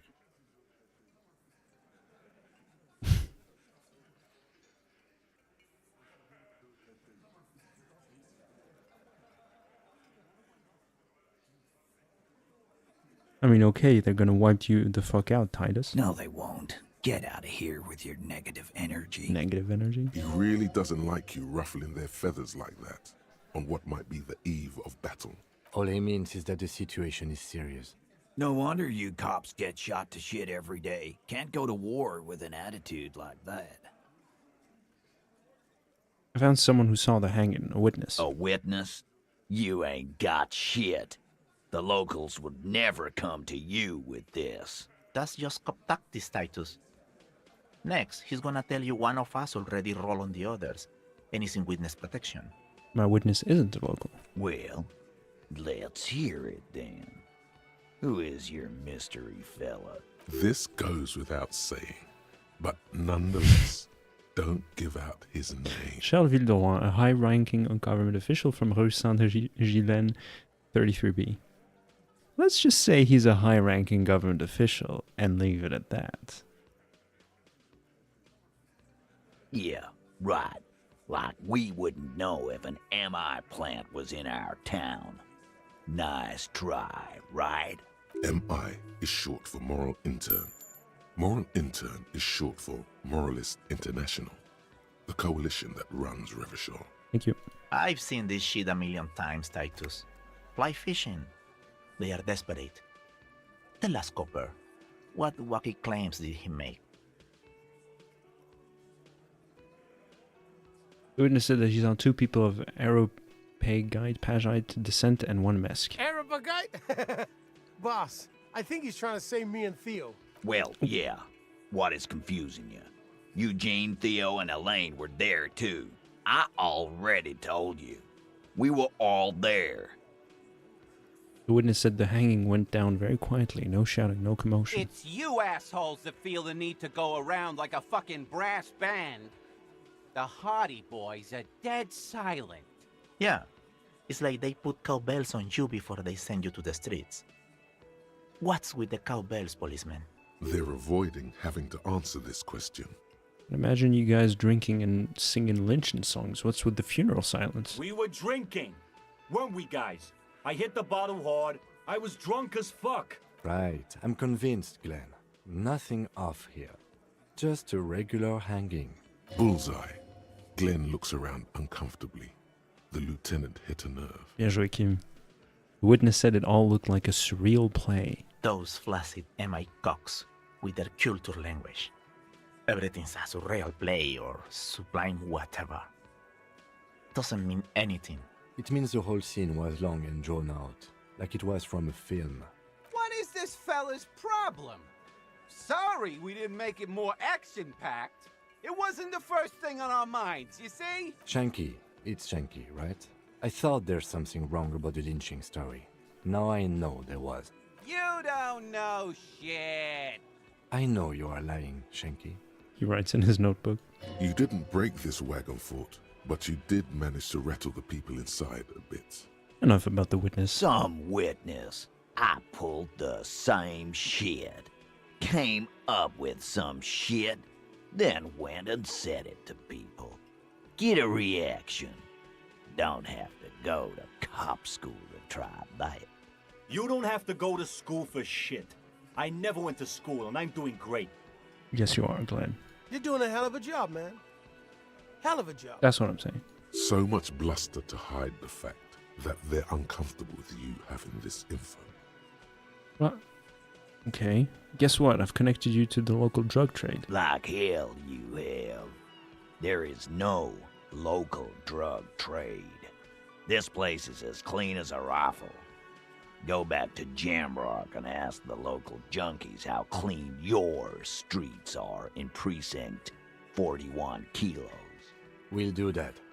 In the meantime, did you know that there's an abandoned lorry at the intersection that was used to move raw ingredients for drugs from Terminal B to Jamrock? The person driving it was present at the hanging. It was one of you. We've connected the footprint. Detective, do you want to deliver the coup de grâce? No, the thunder is his. Leave it to the lieutenant. No, do the honor. You've earned it. Not at the lieutenant. Thank you. You're right, Titus. There is no local drug trade because it's all controlled by you. You're the drug trade. That's a mighty interesting theory. I guess that's what you would need to do, theoretically. A big, strong, state-run monopoly would outcompete the runts on the street. Yeah, man. Theoretically, that's what you would do. To get rid of the gangs, the dealers, even some of the junkies. You would need good, trustworthy people to take their place, of course. Hardy men to run such a monopoly. For the good of the community, of course.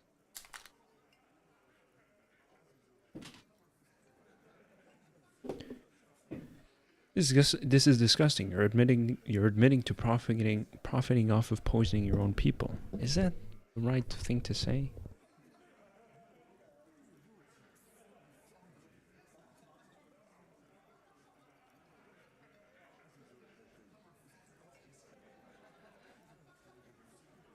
Boo fucking who. People will always be taking drugs. Might as well do it clean and organized. Yeah, that's kind of like what I was thinking, but I'm, you know, not that far. Yeah, that's what the labor movement is all about. Clean and organized. And the Hardy Boys are running it. Theoretically, of course. We're just talking politics here. My answer to your drug accusation is, how dare you? Go fuck yourself. Not quite yet, Mr. Hardy. There were 8 sets of prints on the crime scene. There are only 7 Hardy Boys here. The 8th Hardy, the one who's missing. He runs the thing, right? My answer is, fuck off. Mind your own business. There is no 8th Hardy. I run this goddamn scene. Who could it be? If we've already seen her. Finally, you got something out of him. This could prove useful in the future. And here we go. Back to the usual. Besides. I know! Fatty walked on all 4s. He's so fucking fat, he left 2 sets of footprints. Nice. Go fuck your mom, Dennis. That's more like it, boys. You heard him. It was Angus on all 4s. Anything else you need to know? Alright, this should be good. 83%. Come on. Convince Titus he's being manipulated. Bad idea. Bringing her up will do no good. You should know by now. Titus will never falter. One of his boys will. Just remember, it's about more than Glasia. It's about these men and Martinez. Their district. Their responsibility. Well, what's the point then? I did all this for... Okay. That's it then. Case closed. Look around. We're going home, Kim. Huh? Huh? He'll get it. Go on. Write it down, Kim. In Martinez, they just kill you because they don't like you. Got it. Kill you because they don't like you. All because... Because you work for the wrong people. Goddamn right. This is Union Town. You work for the company, we will kill you. Fuck, Dennis. We don't kill you if you work for the company. Half the harbor works for the company. Work for the wrong company, and they execute you.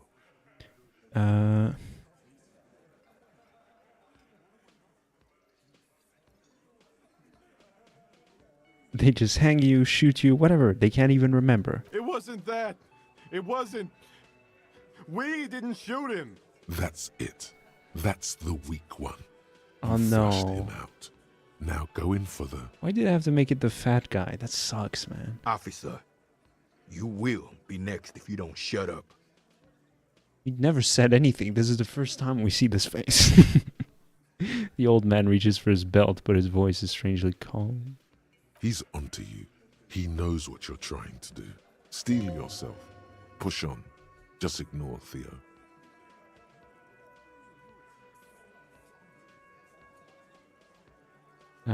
Or what? You're gonna turn to Angus. Yeah, Yeah. Or what? You're gonna kill me like you killed him for no fucking reason? We didn't kill him. We didn't even hang him. He was dead when... He takes a breath, wheezing. Shut up, Angus! He was dead before you hanged him? Fatty! Say one more thing to the cops and I'll... Dennis, stand down, or I'll beat your head in.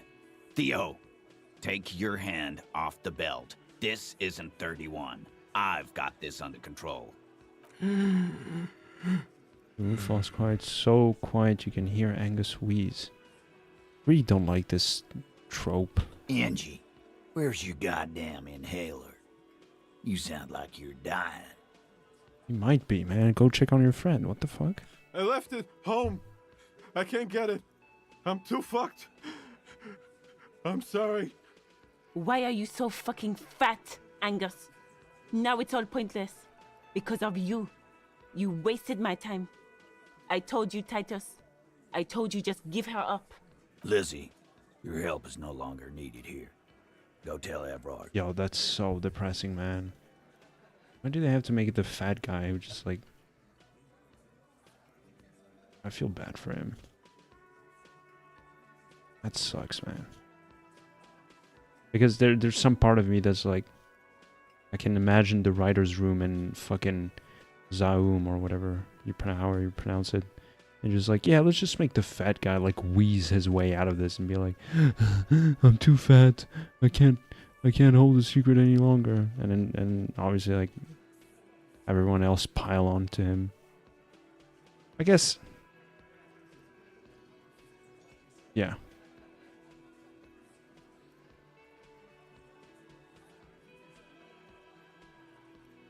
What's his face? Titus's comment.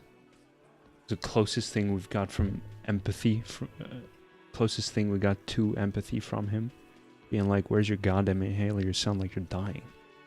Okay, help is no longer needed here. Go tell Evad. You guys can barely see the text. Sorry. Fine. I'll tell him. After a long walk along the coast. She walks off without looking back. What just happened between these two? You're in. He's all yours. Questions. Okay, hold up. Finish this real quick.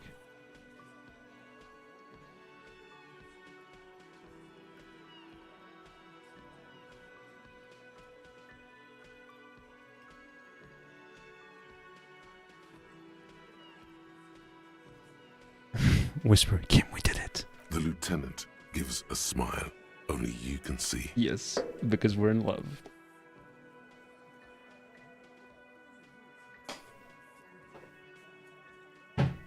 I'm sorry I made you guys fight. Me too. So you didn't kill him. He was already dead. He nods. You hanged the corpse to cover up the real cause of death. The bullet in his head. Another nod. Why? Because the girls asked us to. They were in some shit. Girls? Girls plural? There's another girl? 2 of them? Take note of this. They'll probably say more about her later. Did she kill him? Cop, I have no idea. The girl says she didn't. He doesn't think she did. Or at least he hopes she didn't. What happened Sunday night? Classier came down. She seemed really out of it. Drugged up, even more than usual. Bug-eyed and gurning, you know? Not in a fun way. It looked like she'd redosed after something went down. I've seen that look before. She was scared. I knew someone had died. How did you know? I've done this job for 10 years. I've seen it before. It's the politician in the motel room with the dead hooker scenario. Only in reverse. Good analogy, boss. You don't get to talk yet, Shanky. You're still on the bench. And you keep taking it easy too, Angus. Okay. Alright, so Titus gets a point for that. What happened then? We went upstairs. Sure as day the Merc was dead. There was a bullet hole through the window. Fucking dirty sheets and bottles everywhere.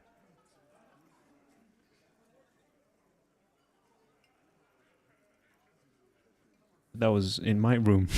The bullet fell through the window. He means they'd been fucking? Tibbs patched the window. And the corpse.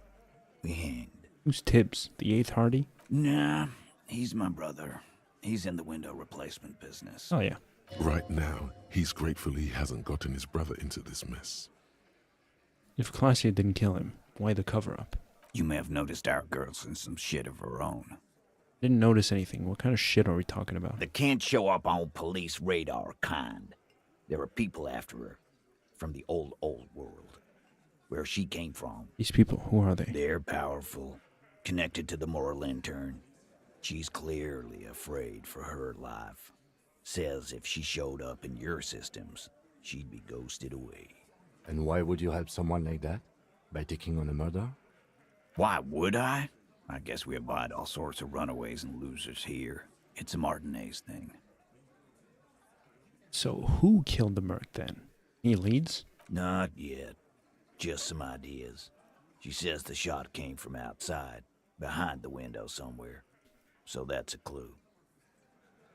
What are you thinking? I'm thinking someone's past caught up with them. Either hers or his. Hers, you mean? I mean the people after Klausya. Maybe the shot missed. Maybe it was meant for her. I like that. Been thinking the same thing myself. You had ideas about his past too? My dude. One of those mercenary buddies of his could have done it. They got guns, training, years of bad blood, probably. Or it could have been someone else from Crenell. He pauses to think. Tell you what I'd do. Check out the coast for vantage points. Maybe consult with a ballistics buddy of mine. That's what I'd do. If I wasn't too busy doing this clown dance with you.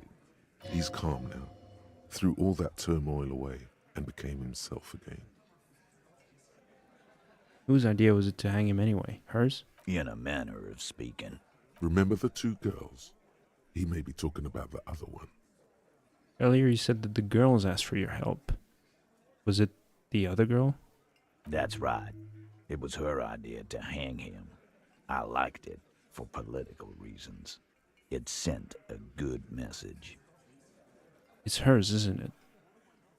The drug trafficker, the missing 8th Hardy? Fella, you think too much. He's off all right. You're gonna hurt your head. A little too far there, but you're definitely right. That woman is just affiliated with the Hardy Boys. You don't know her, anyway. You know, it's okay for there to be a Hardy girl, Titus. We're Hardy Boys. And that's it. Sure, but can you tell me anything about this affiliate? Name, current location? Nope. You're not getting to her. It's Klausya you want to talk to. Thank you for this, Titus. I'll go talk to her for the last time. You do that. Hey, cop.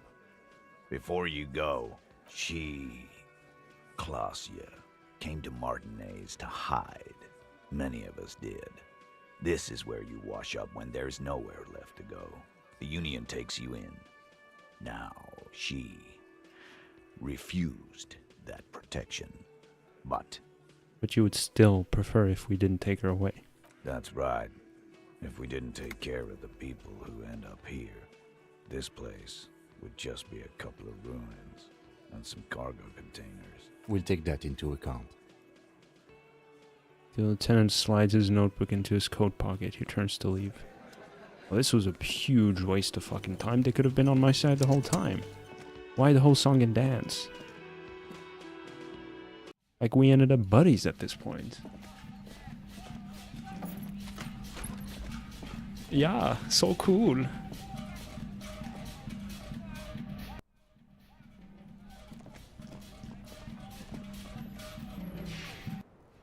What's up? It's always good to see you. Cracks a weird smile, leaning back against the railing. Something in her demeanor has changed. She's tired, consigned to her fate, to being here with you and what's to come. Soft, light brown eyes look back at you, directly into the space behind your eye sockets. You see the smoke rise from between her painted red lips. She's beautiful. I have bad news for you. What? You know these guys? Who? Me? Yes, you. He's talking about you, you boring stiff. You too. Me? What did I do? These guys are compromised. She's got them singing along to her tune. The little bleeps and bloops you trust for info, you can't trust them anymore. Oh my god. Believe it. Which ones exactly are affected? There's no way of knowing. At the moment, I'm afraid it's best to assume all of them. Bullshit, man. I ain't compromised. Somehow I trust that. Especially that guy. That guy's the most compromised one in here. Well, I guess then I'm fucked. No fucking way, man. I just want a drag of that sweet menthol Ziggy. Really? Quick. Tell me what's under her jumpsuit. Glory. Truth. Softness. Protect her. She wants you. I take it back. He's got it pretty bad.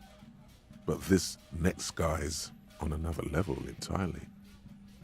She likes you. The crown head is a boring condom. He's jealous. This is human nature. How did this happen? How it always does. Through subtlety. What can I do? There's nothing you can do about it. You are how you are, and she is how she is. Things will go as they do. Can't you turn them normal again? No. What use is this then? It's better to know you're being played than to be played without knowing it, is it not? Does this mean she's been lying to me? I think it's safe to assume, yes. Mr. Thespian here hasn't been speaking up. If he were, I suspect there would be paeans to her truthfulness. Like this, she is a lady, most fair and just. In his defense, to reduce him to such inadequacy, she probably had to employ half-truths more often than outright lies. Wait, hold up. In his defense, to reduce him to such inadequacy, she probably had to employ half-truths more often than outright lies, okay. That is correct. And omissions too. Can I trust that guy? A little. They're all still of limited use, interpreting things to the best of their ability. Maybe they add flair or something. I wouldn't know. I don't add flair. But when it comes to assessments of character and factual accuracy, they are not to be trusted. Not with her. Can I trust them ever again? Don't be melodramatic. You can trust them. Just not with Miss Orange Disco Dancer here. What's her plan? You can't draw a sound conclusion. The one who usually does says, she may want to control the information rollout, not to become a suspect. She may have a past she's escaping, unrelated to this case. You doubt it's something truly insidious. See? It's oddly moderate, probably compromised. I've been talking to myself long enough. Let's get back to it. Don't worry. It's only been 4 or 5 seconds. You've got this. Miss, are you manipulating me? The silence broken. She exhales a little cloud of smoke and says, God, no. Man. I really fucking hate this game. Genuinely. Because there's so much moments of bullshit, and then these moments just like shine. Like fucking diamonds in the sky. It's like hitting the gold rush. Like reading Gravity's Rainbow for the first time all over. I'm blown away by this scene. Holy shit. This was so fucking good, man. I honestly, I want to cry. This was so good, man. What the fuck?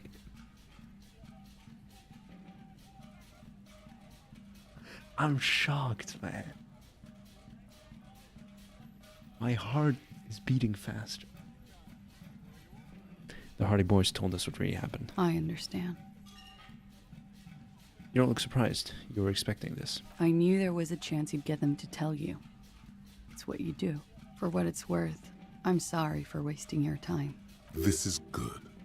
Clear the air first, between you two. Then move on to questions. No, it's not good. It's the opposite of that. This will let her dictate the terms of your... Shush, I can't hear what you're saying. If you knew we would find out eventually, why did you waste our time? Because of the Hardys. I couldn't just dispense with them. They were only trying to help me. Out of the shit I'd gotten into. Is she implying the Hardy Boys are the law?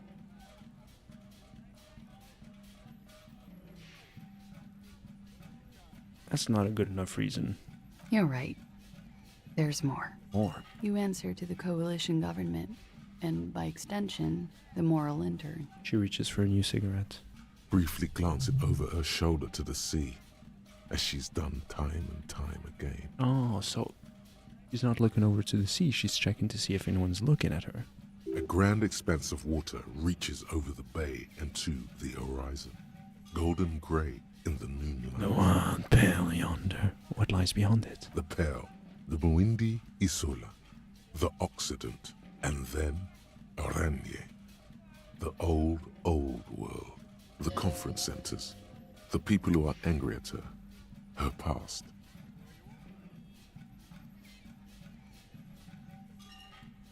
Is that why you're looking over your shoulder? You're afraid of the moral intern. You share a database with them. You send people to their courts. What's going on? What did you do? Just business. But bad business for some people in the moral intern. If I show up in your records, officer, they will find me. They will... What happens if they do? They will kill me, sir. If you file my name, take me in for questioning, enter me into the moral intern mill, well, then I'm fucked. For nothing. This murder didn't have anything to do with me. Here we go. For once, you seem to have her off guard.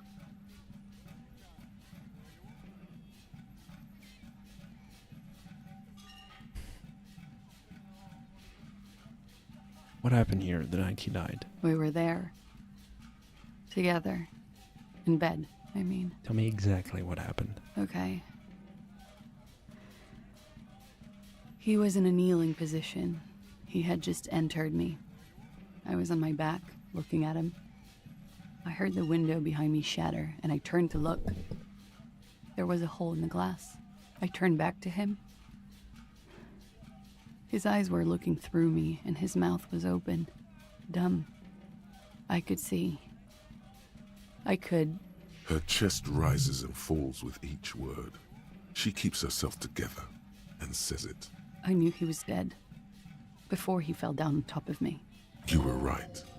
He did enjoy the moment of his death.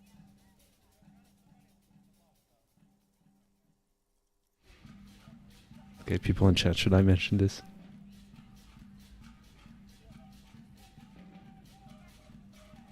So my feeling was right earlier. He was enjoying the moment of his death. Yes, but how did you know that? You know how. He just had a hunch. Detectives know sometimes. Then what happened? He was heavy. I pushed him off and he fell to the floor. There. He only had his boots on. I bit the pillow, not to scream, then ran downstairs. There's a long pause. She just stands there, her arms at her sides. I waited for the second shot to come. For me. I thought there would be one. It never came.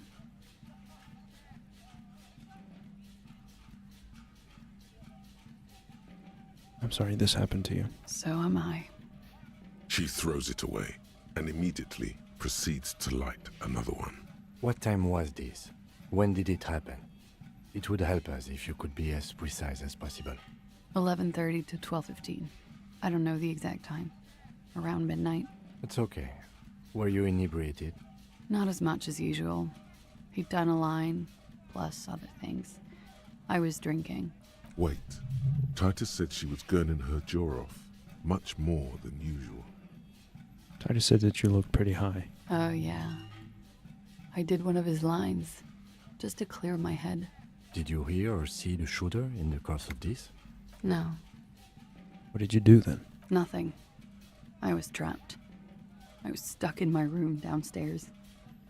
I got some clothes on and crawled back up, drew the blinds. Blood was coming from his mouth. Not a lot.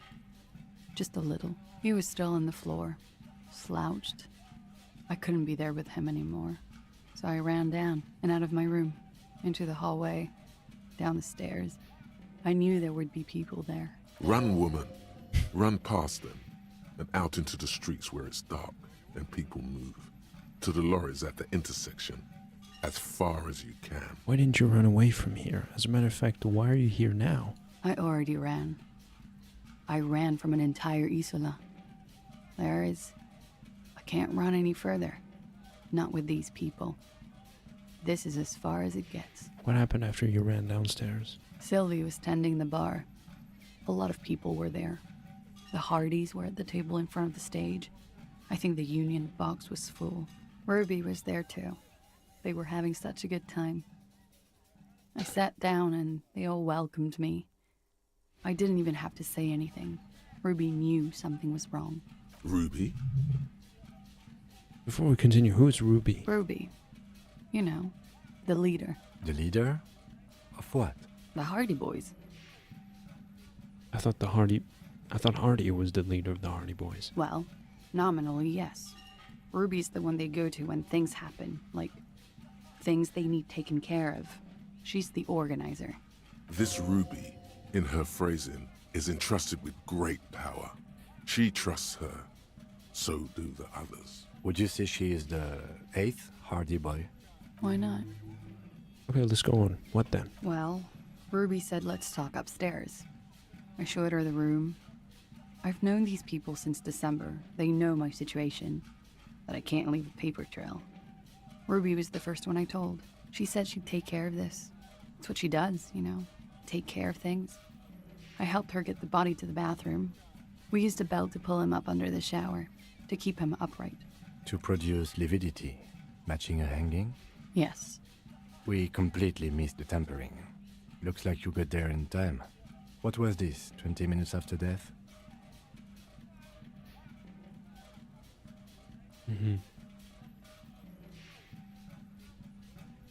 Good night, Maud. Thanks for hanging out. I'm gonna wrap up soon also. I'm just gonna finish the... It's probably gonna take us another half hour, but... I need to wrap up soon. We're probably gonna stop as soon as I'm done. I quit the game. Oops. Hold up.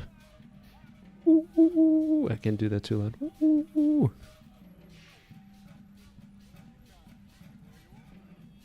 About 20, yes. Ruby explained it would make the blood... Thanks, Maud. You know what he does.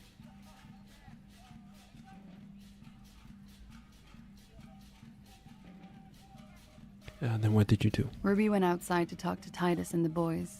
I was just looking at Lely in the bathroom.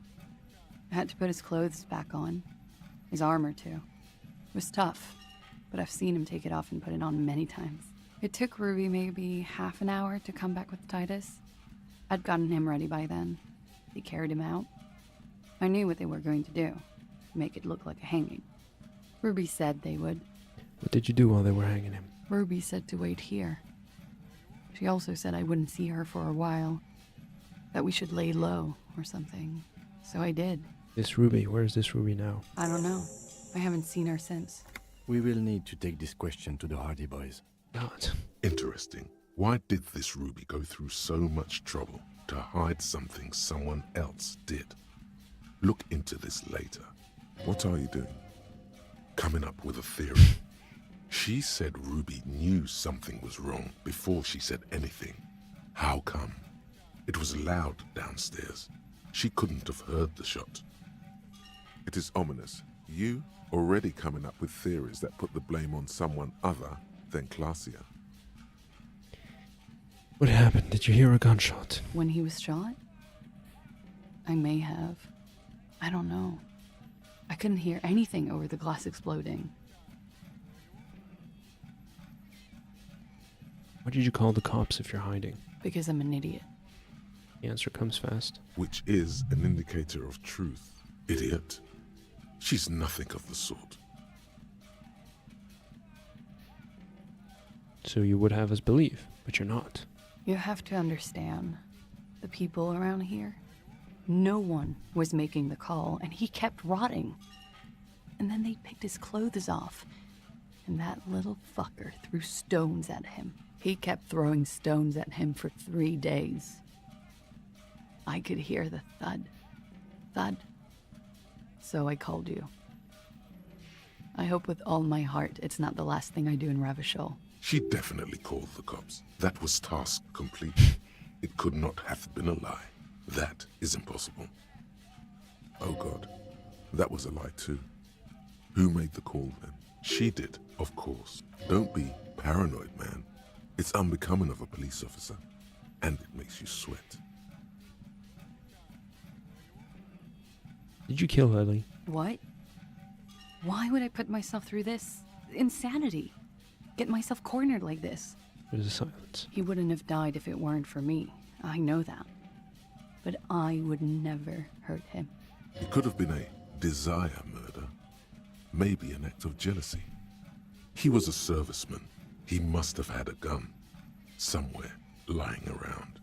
Close to her hand. Now, you guys suddenly have theories pouring out. When they're obviously just stabs in the dark.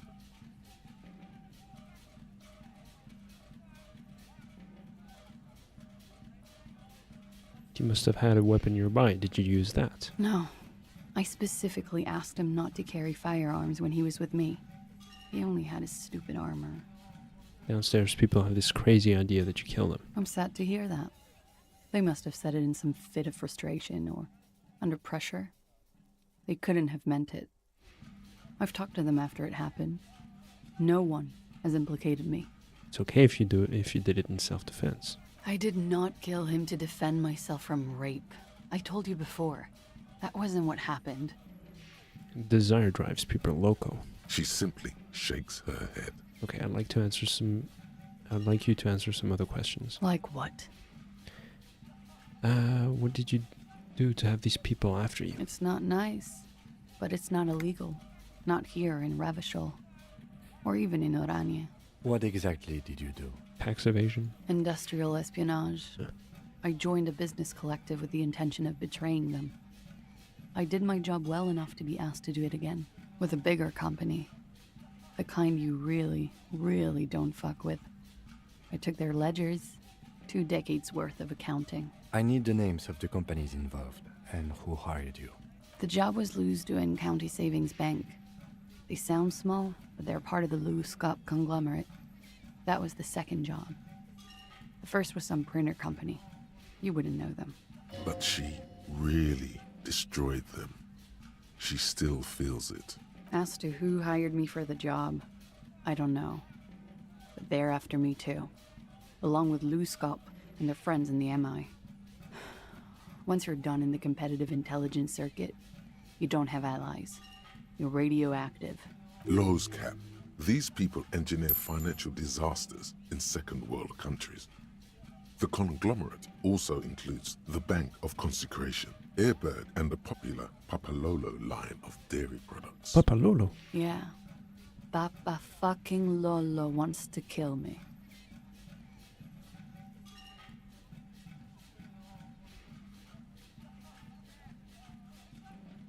That's a lot of shit you gotten yourself into. It is. Many people lost their jobs. Not just C-suite. Ordinary people. What I did to get to accounting... She shakes her head at the thought. A lot of people got hurt. But that's just more of my shit you shouldn't have to deal with. You're solving a murder. That can wait. Look into her eyes. There's more. What did you do? One of them killed themselves because of me. That's bad. How'd you live with yourself? I don't. How do you live with yourself? By not remembering a single goddamn thing. That would do the trick, yes. Could the people after you have killed them? That's the first thing that went through my head when I heard the glass break. And? I thought they'd found me. They've killed him to punish me. All last week, I've tried not to talk to anyone or be seen with anyone so they wouldn't be hurt. I've come to understand, however, this is paranoia. What happened didn't have anything to do with me. But maybe it did. I just don't know. I don't know anything. We can't go after Louiscap. Not yet. There are other, saner leads. I don't ask you to, Lieutenant. If there's one thing I know, it's that you'll get nothing from there. When was the window changed? Last week. Angus and Titus's brother, I think he's called Tibbs, took care of it. You should have a look at that window. Reconstruct the scene. It's right here. So near. In her bedroom inside? Yes. You see the glass sparkling out of the corner of your eye. I think we're done here for now. She nods, silently. She doesn't even smoke. Just picks up the cold coffee and holds it in her hands. Lieutenant glances at you, then at the door. He's thinking, are we done here? Or should we arrest her? She's a flight risk and she lied to you. She should be taken into custody. No, that won't be necessary. Just leave her alone. She's been through enough. She doesn't need this police brutality. This guy won't budge. You have to wake Multiface up, forcefully, if you want to continue pushing her. Who? What? Dear Lord. You've been lied to. She could have killed her lover and lied to everyone. She's not the most fair and just at all. She's smoke and mirrors and will-o-wisps. She probably didn't give you her real name either. Why would she? Arrest her immediately, before she further entangles you in her web of lies. Take it easy. Don't overcompensate with this course correction. Ask questions first. Yes, start at the top. Choose at the bottom. It's how we've always done it. No rush. See?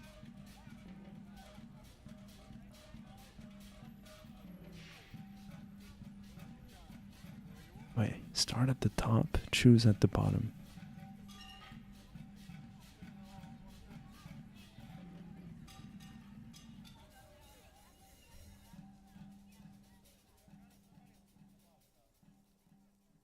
What if I told you you're under arrest, miss?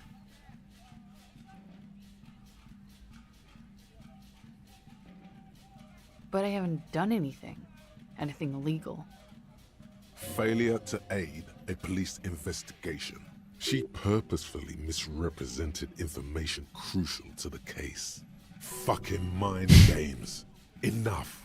That's right, gang. Stern and merciless now. Stern and merciless as we reel her in.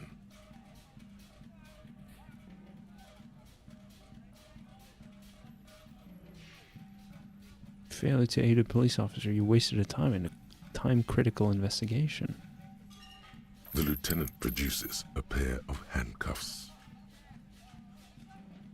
Please, no. I think I know who did it. Who shot Lely. I can tell you. I can help you. What do you know? Who shot him? She's silent for a second, as if looking into herself for certainty. Then, in a hushed voice, she says, gearing up for this betrayal is hard for her. Oh, is it the protagonist? Ruby. No. How could she have killed him? She could have had access to the roof. You've noticed that door there, right? Maybe it leads downstairs. She could have come to the roof through that, then taken the shot right here, where I stand. It was dark outside. I wouldn't have seen her. Then slipped back downstairs without anyone noticing. That is possible. Interesting theory. Did she know that door exists? Had you been out there with her? Yes, of course. She's been up here many times, jacking private stations off the ring antenna. She used to come here to drink on the roof with me, before it got weird. Why do you think it was her? She has this thing for me, ever since I met her and the boys downstairs. She's been pretty frank about what she wants. What is that? Sex. And more. I made the mistake of confiding in her. I told her I was on the run. She started protecting me. It became an unhealthy relationship. When I started spending time with Lely, she told me to end it. Said there would be shit if I didn't. It was not a good meeting. We stopped talking after that, but... I don't understand. What exactly in your relationship made you think she is romantically interested in you? She said she's in love with me. She even asked me to run away with her when I told her I'm a fugitive. She started developing notions about our relationship. And you led her on? A little. I was flattered, you know? But then I had to let her off, and it was not easy. I came to regret being friendly with her. We maybe kissed, nothing more. It's just sensationalism and guesses.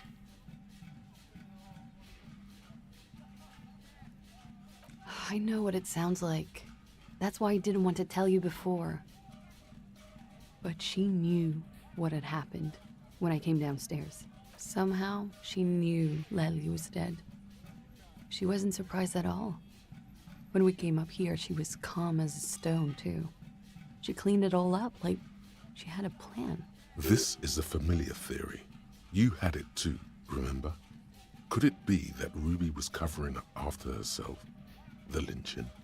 Yet again, you're coming up with this. The worst thing is, it may be true. When Ruby said there would be shit happening if you didn't end your relationship with the deceased, was she threatening you? She came over one night, drunk, said she'd turn my life into a living hell. I've been threatened before, so I can tell when someone knows how to do it. And she's a pro. She must be. To keep the Hardys in line. I tried severing ties with her after that. I thought it had worked, but... She looks through the window of her room. Some of that fear is still with her. She exhales sharply. What are you talking about? She's afraid you'll arrest her. Okay, that's it for Ruby. Okay, and what?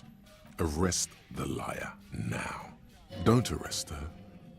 Push her a bit more, but then let her off. That Ruby theory was solid. And she's beautiful. Who? Her. Stop letting her distract you.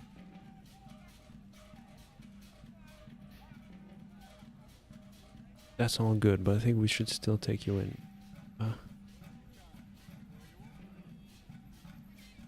Still? After all this, sir, please. It's a shitty world, and I know I'm shitty too. I know. Hands turn into a fist, slowly crushing the cigarette she's still holding.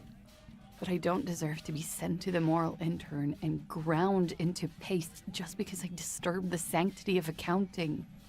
That's some multinational... She's gearing up for a last stand. This is it. What do you deserve then? I don't know. To spend my days with smoke, and drink and dance, wallowing in shit. Just like everyone else. What other option do I have? You have those station calls, right? Where I have to show up at the station or I'll become a fugitive. You can write me one. You don't have to take me in right now. I promise I won't go out anymore at night. I'll be right here. I know you can do that. Just let me come in on my own. In 2 months, or maybe even 1 month. That's all I need. You do have the form. He looks at your ledger. That's it. I'm calling it. Kim is beyond compromised. Definitely, sire. What will have changed in 2 months or 1 month? Everything could change. This city, the extradition rules, the people after me could be in jail. Or maybe Revachol. She falls silent. There is desperation there, in that silence. A cornered animal looking for a way out. Maybe Revachol could be free. I could be tried in a free Revachol. An independent state that doesn't hand its detainees over to the moral intern. I find that hard to believe, miss.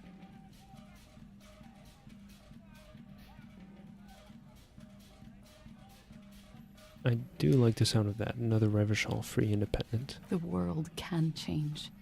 It's changed before. Her political overture has succeeded, we see. This was her last card. There is nothing more she can say. The final decision is yours. You alone stand on the throne of your mind. I've made my choice. She looks at you in silence, her face filled with fear, lips parted. Wait. If you arrest her, Kim will have to transport her. You'd be without your partner for the rest of the day. Shut up. He's making a decision, and it's his to make.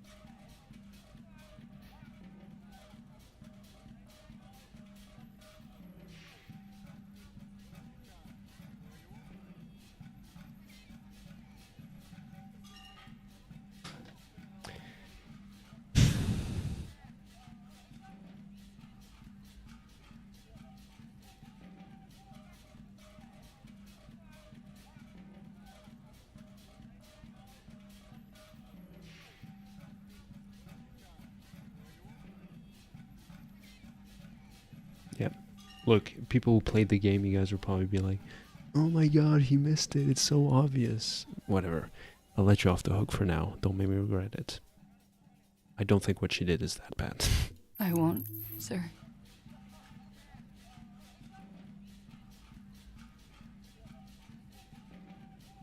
Your real name isn't Classy Amandu.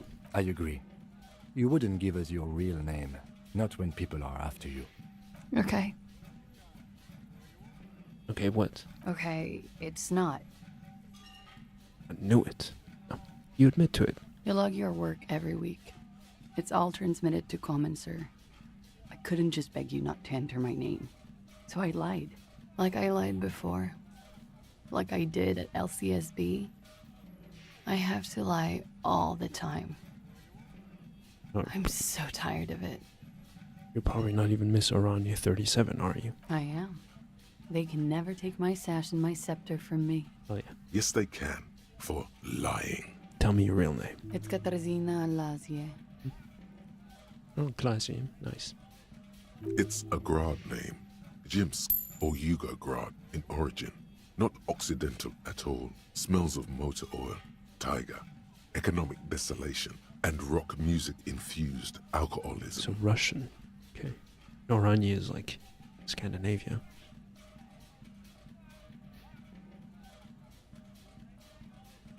My parents were Zhemsk immigrants, but I'm nationalized Oranese. All I remember is Oranie. Alasie is my father's name.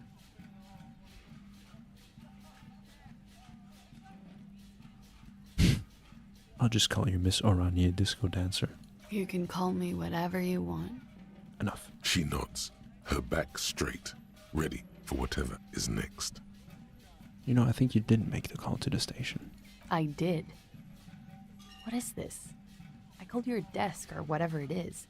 The numbers are all over town. Call 8-100-2 for emergencies. There was an older woman on the other end. It sounded like she was smoking. She took my complaint. She coughed. That is the emergency's desk number. Anyone could know that, sire, by looking around and calling the desk. I don't believe a single word she says. What time did you make the call? Thursday night. It was late, sometime after 12. It checks out. Anyone could know the number and that someone coughed. It means nothing. But I know the time of the call, too. I know I have not been 100% truthful with you, officers. But I am now. You sense a little hesitation there, or maybe even fear. The stress was on the wrong syllable. Welcome to the Wake Up Club, brother. Let's talk about you and Ruby again. She nods. Up. Then Okay.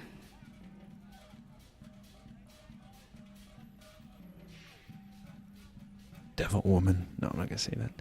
Let's change the subject for the time being. She slowly lights another cigarette and steadies her breath, as if in the presence of some tiger.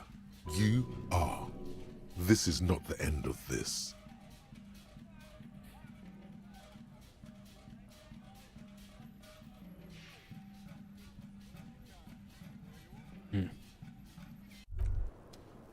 As you turn, a bright light catches your eye, making you squint. Where's this coming from? From a distant sunset, a stage light, flash photography, nowhere in particular. It's just what superstar law officers do. They squint at lights, and they solve shit. Actually, now that I hear superstar and law official instances, they sound weird together. What are you, deaf? They're perfect, like rock star politician and drug addict teacher. Embrace the superstardom you've worked so hard to establish. You got the wrong impression. I'm no superstar. I'm trash. Yeah, a cool, trash superstar. Big dick cop down on his luck. Salam Rocky by here.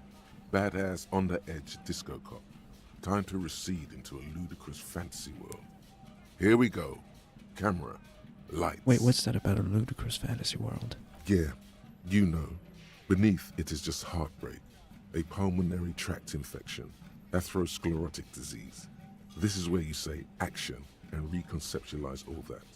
Reinvent it as the world's first celebrity police officer. I'm gonna look into that another time. I'm too downbeat. I won't say those things anymore. As you look back, you think, so love did do him in, after all. I was right. If it weren't for her, he would not have been there. The shot would not have connected with his soft palate.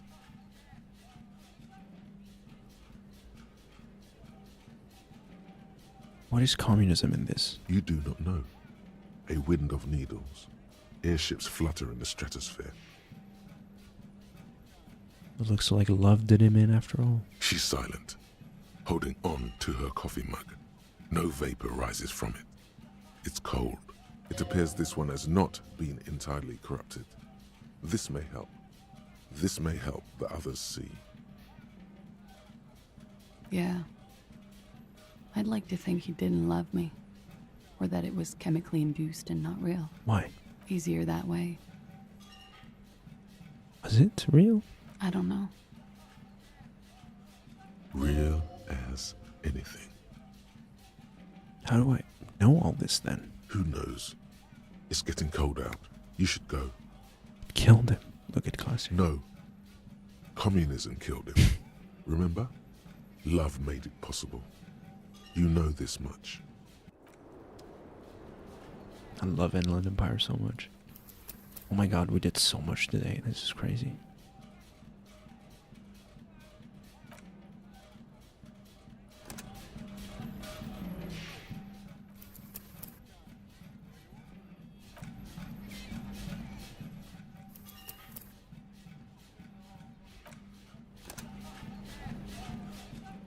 One last time.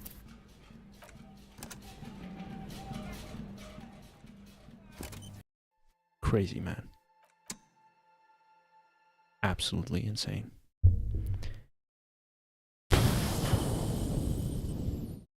So I think we're like, next stream will be done, right? I think episode 12 will be the last one. We'll see.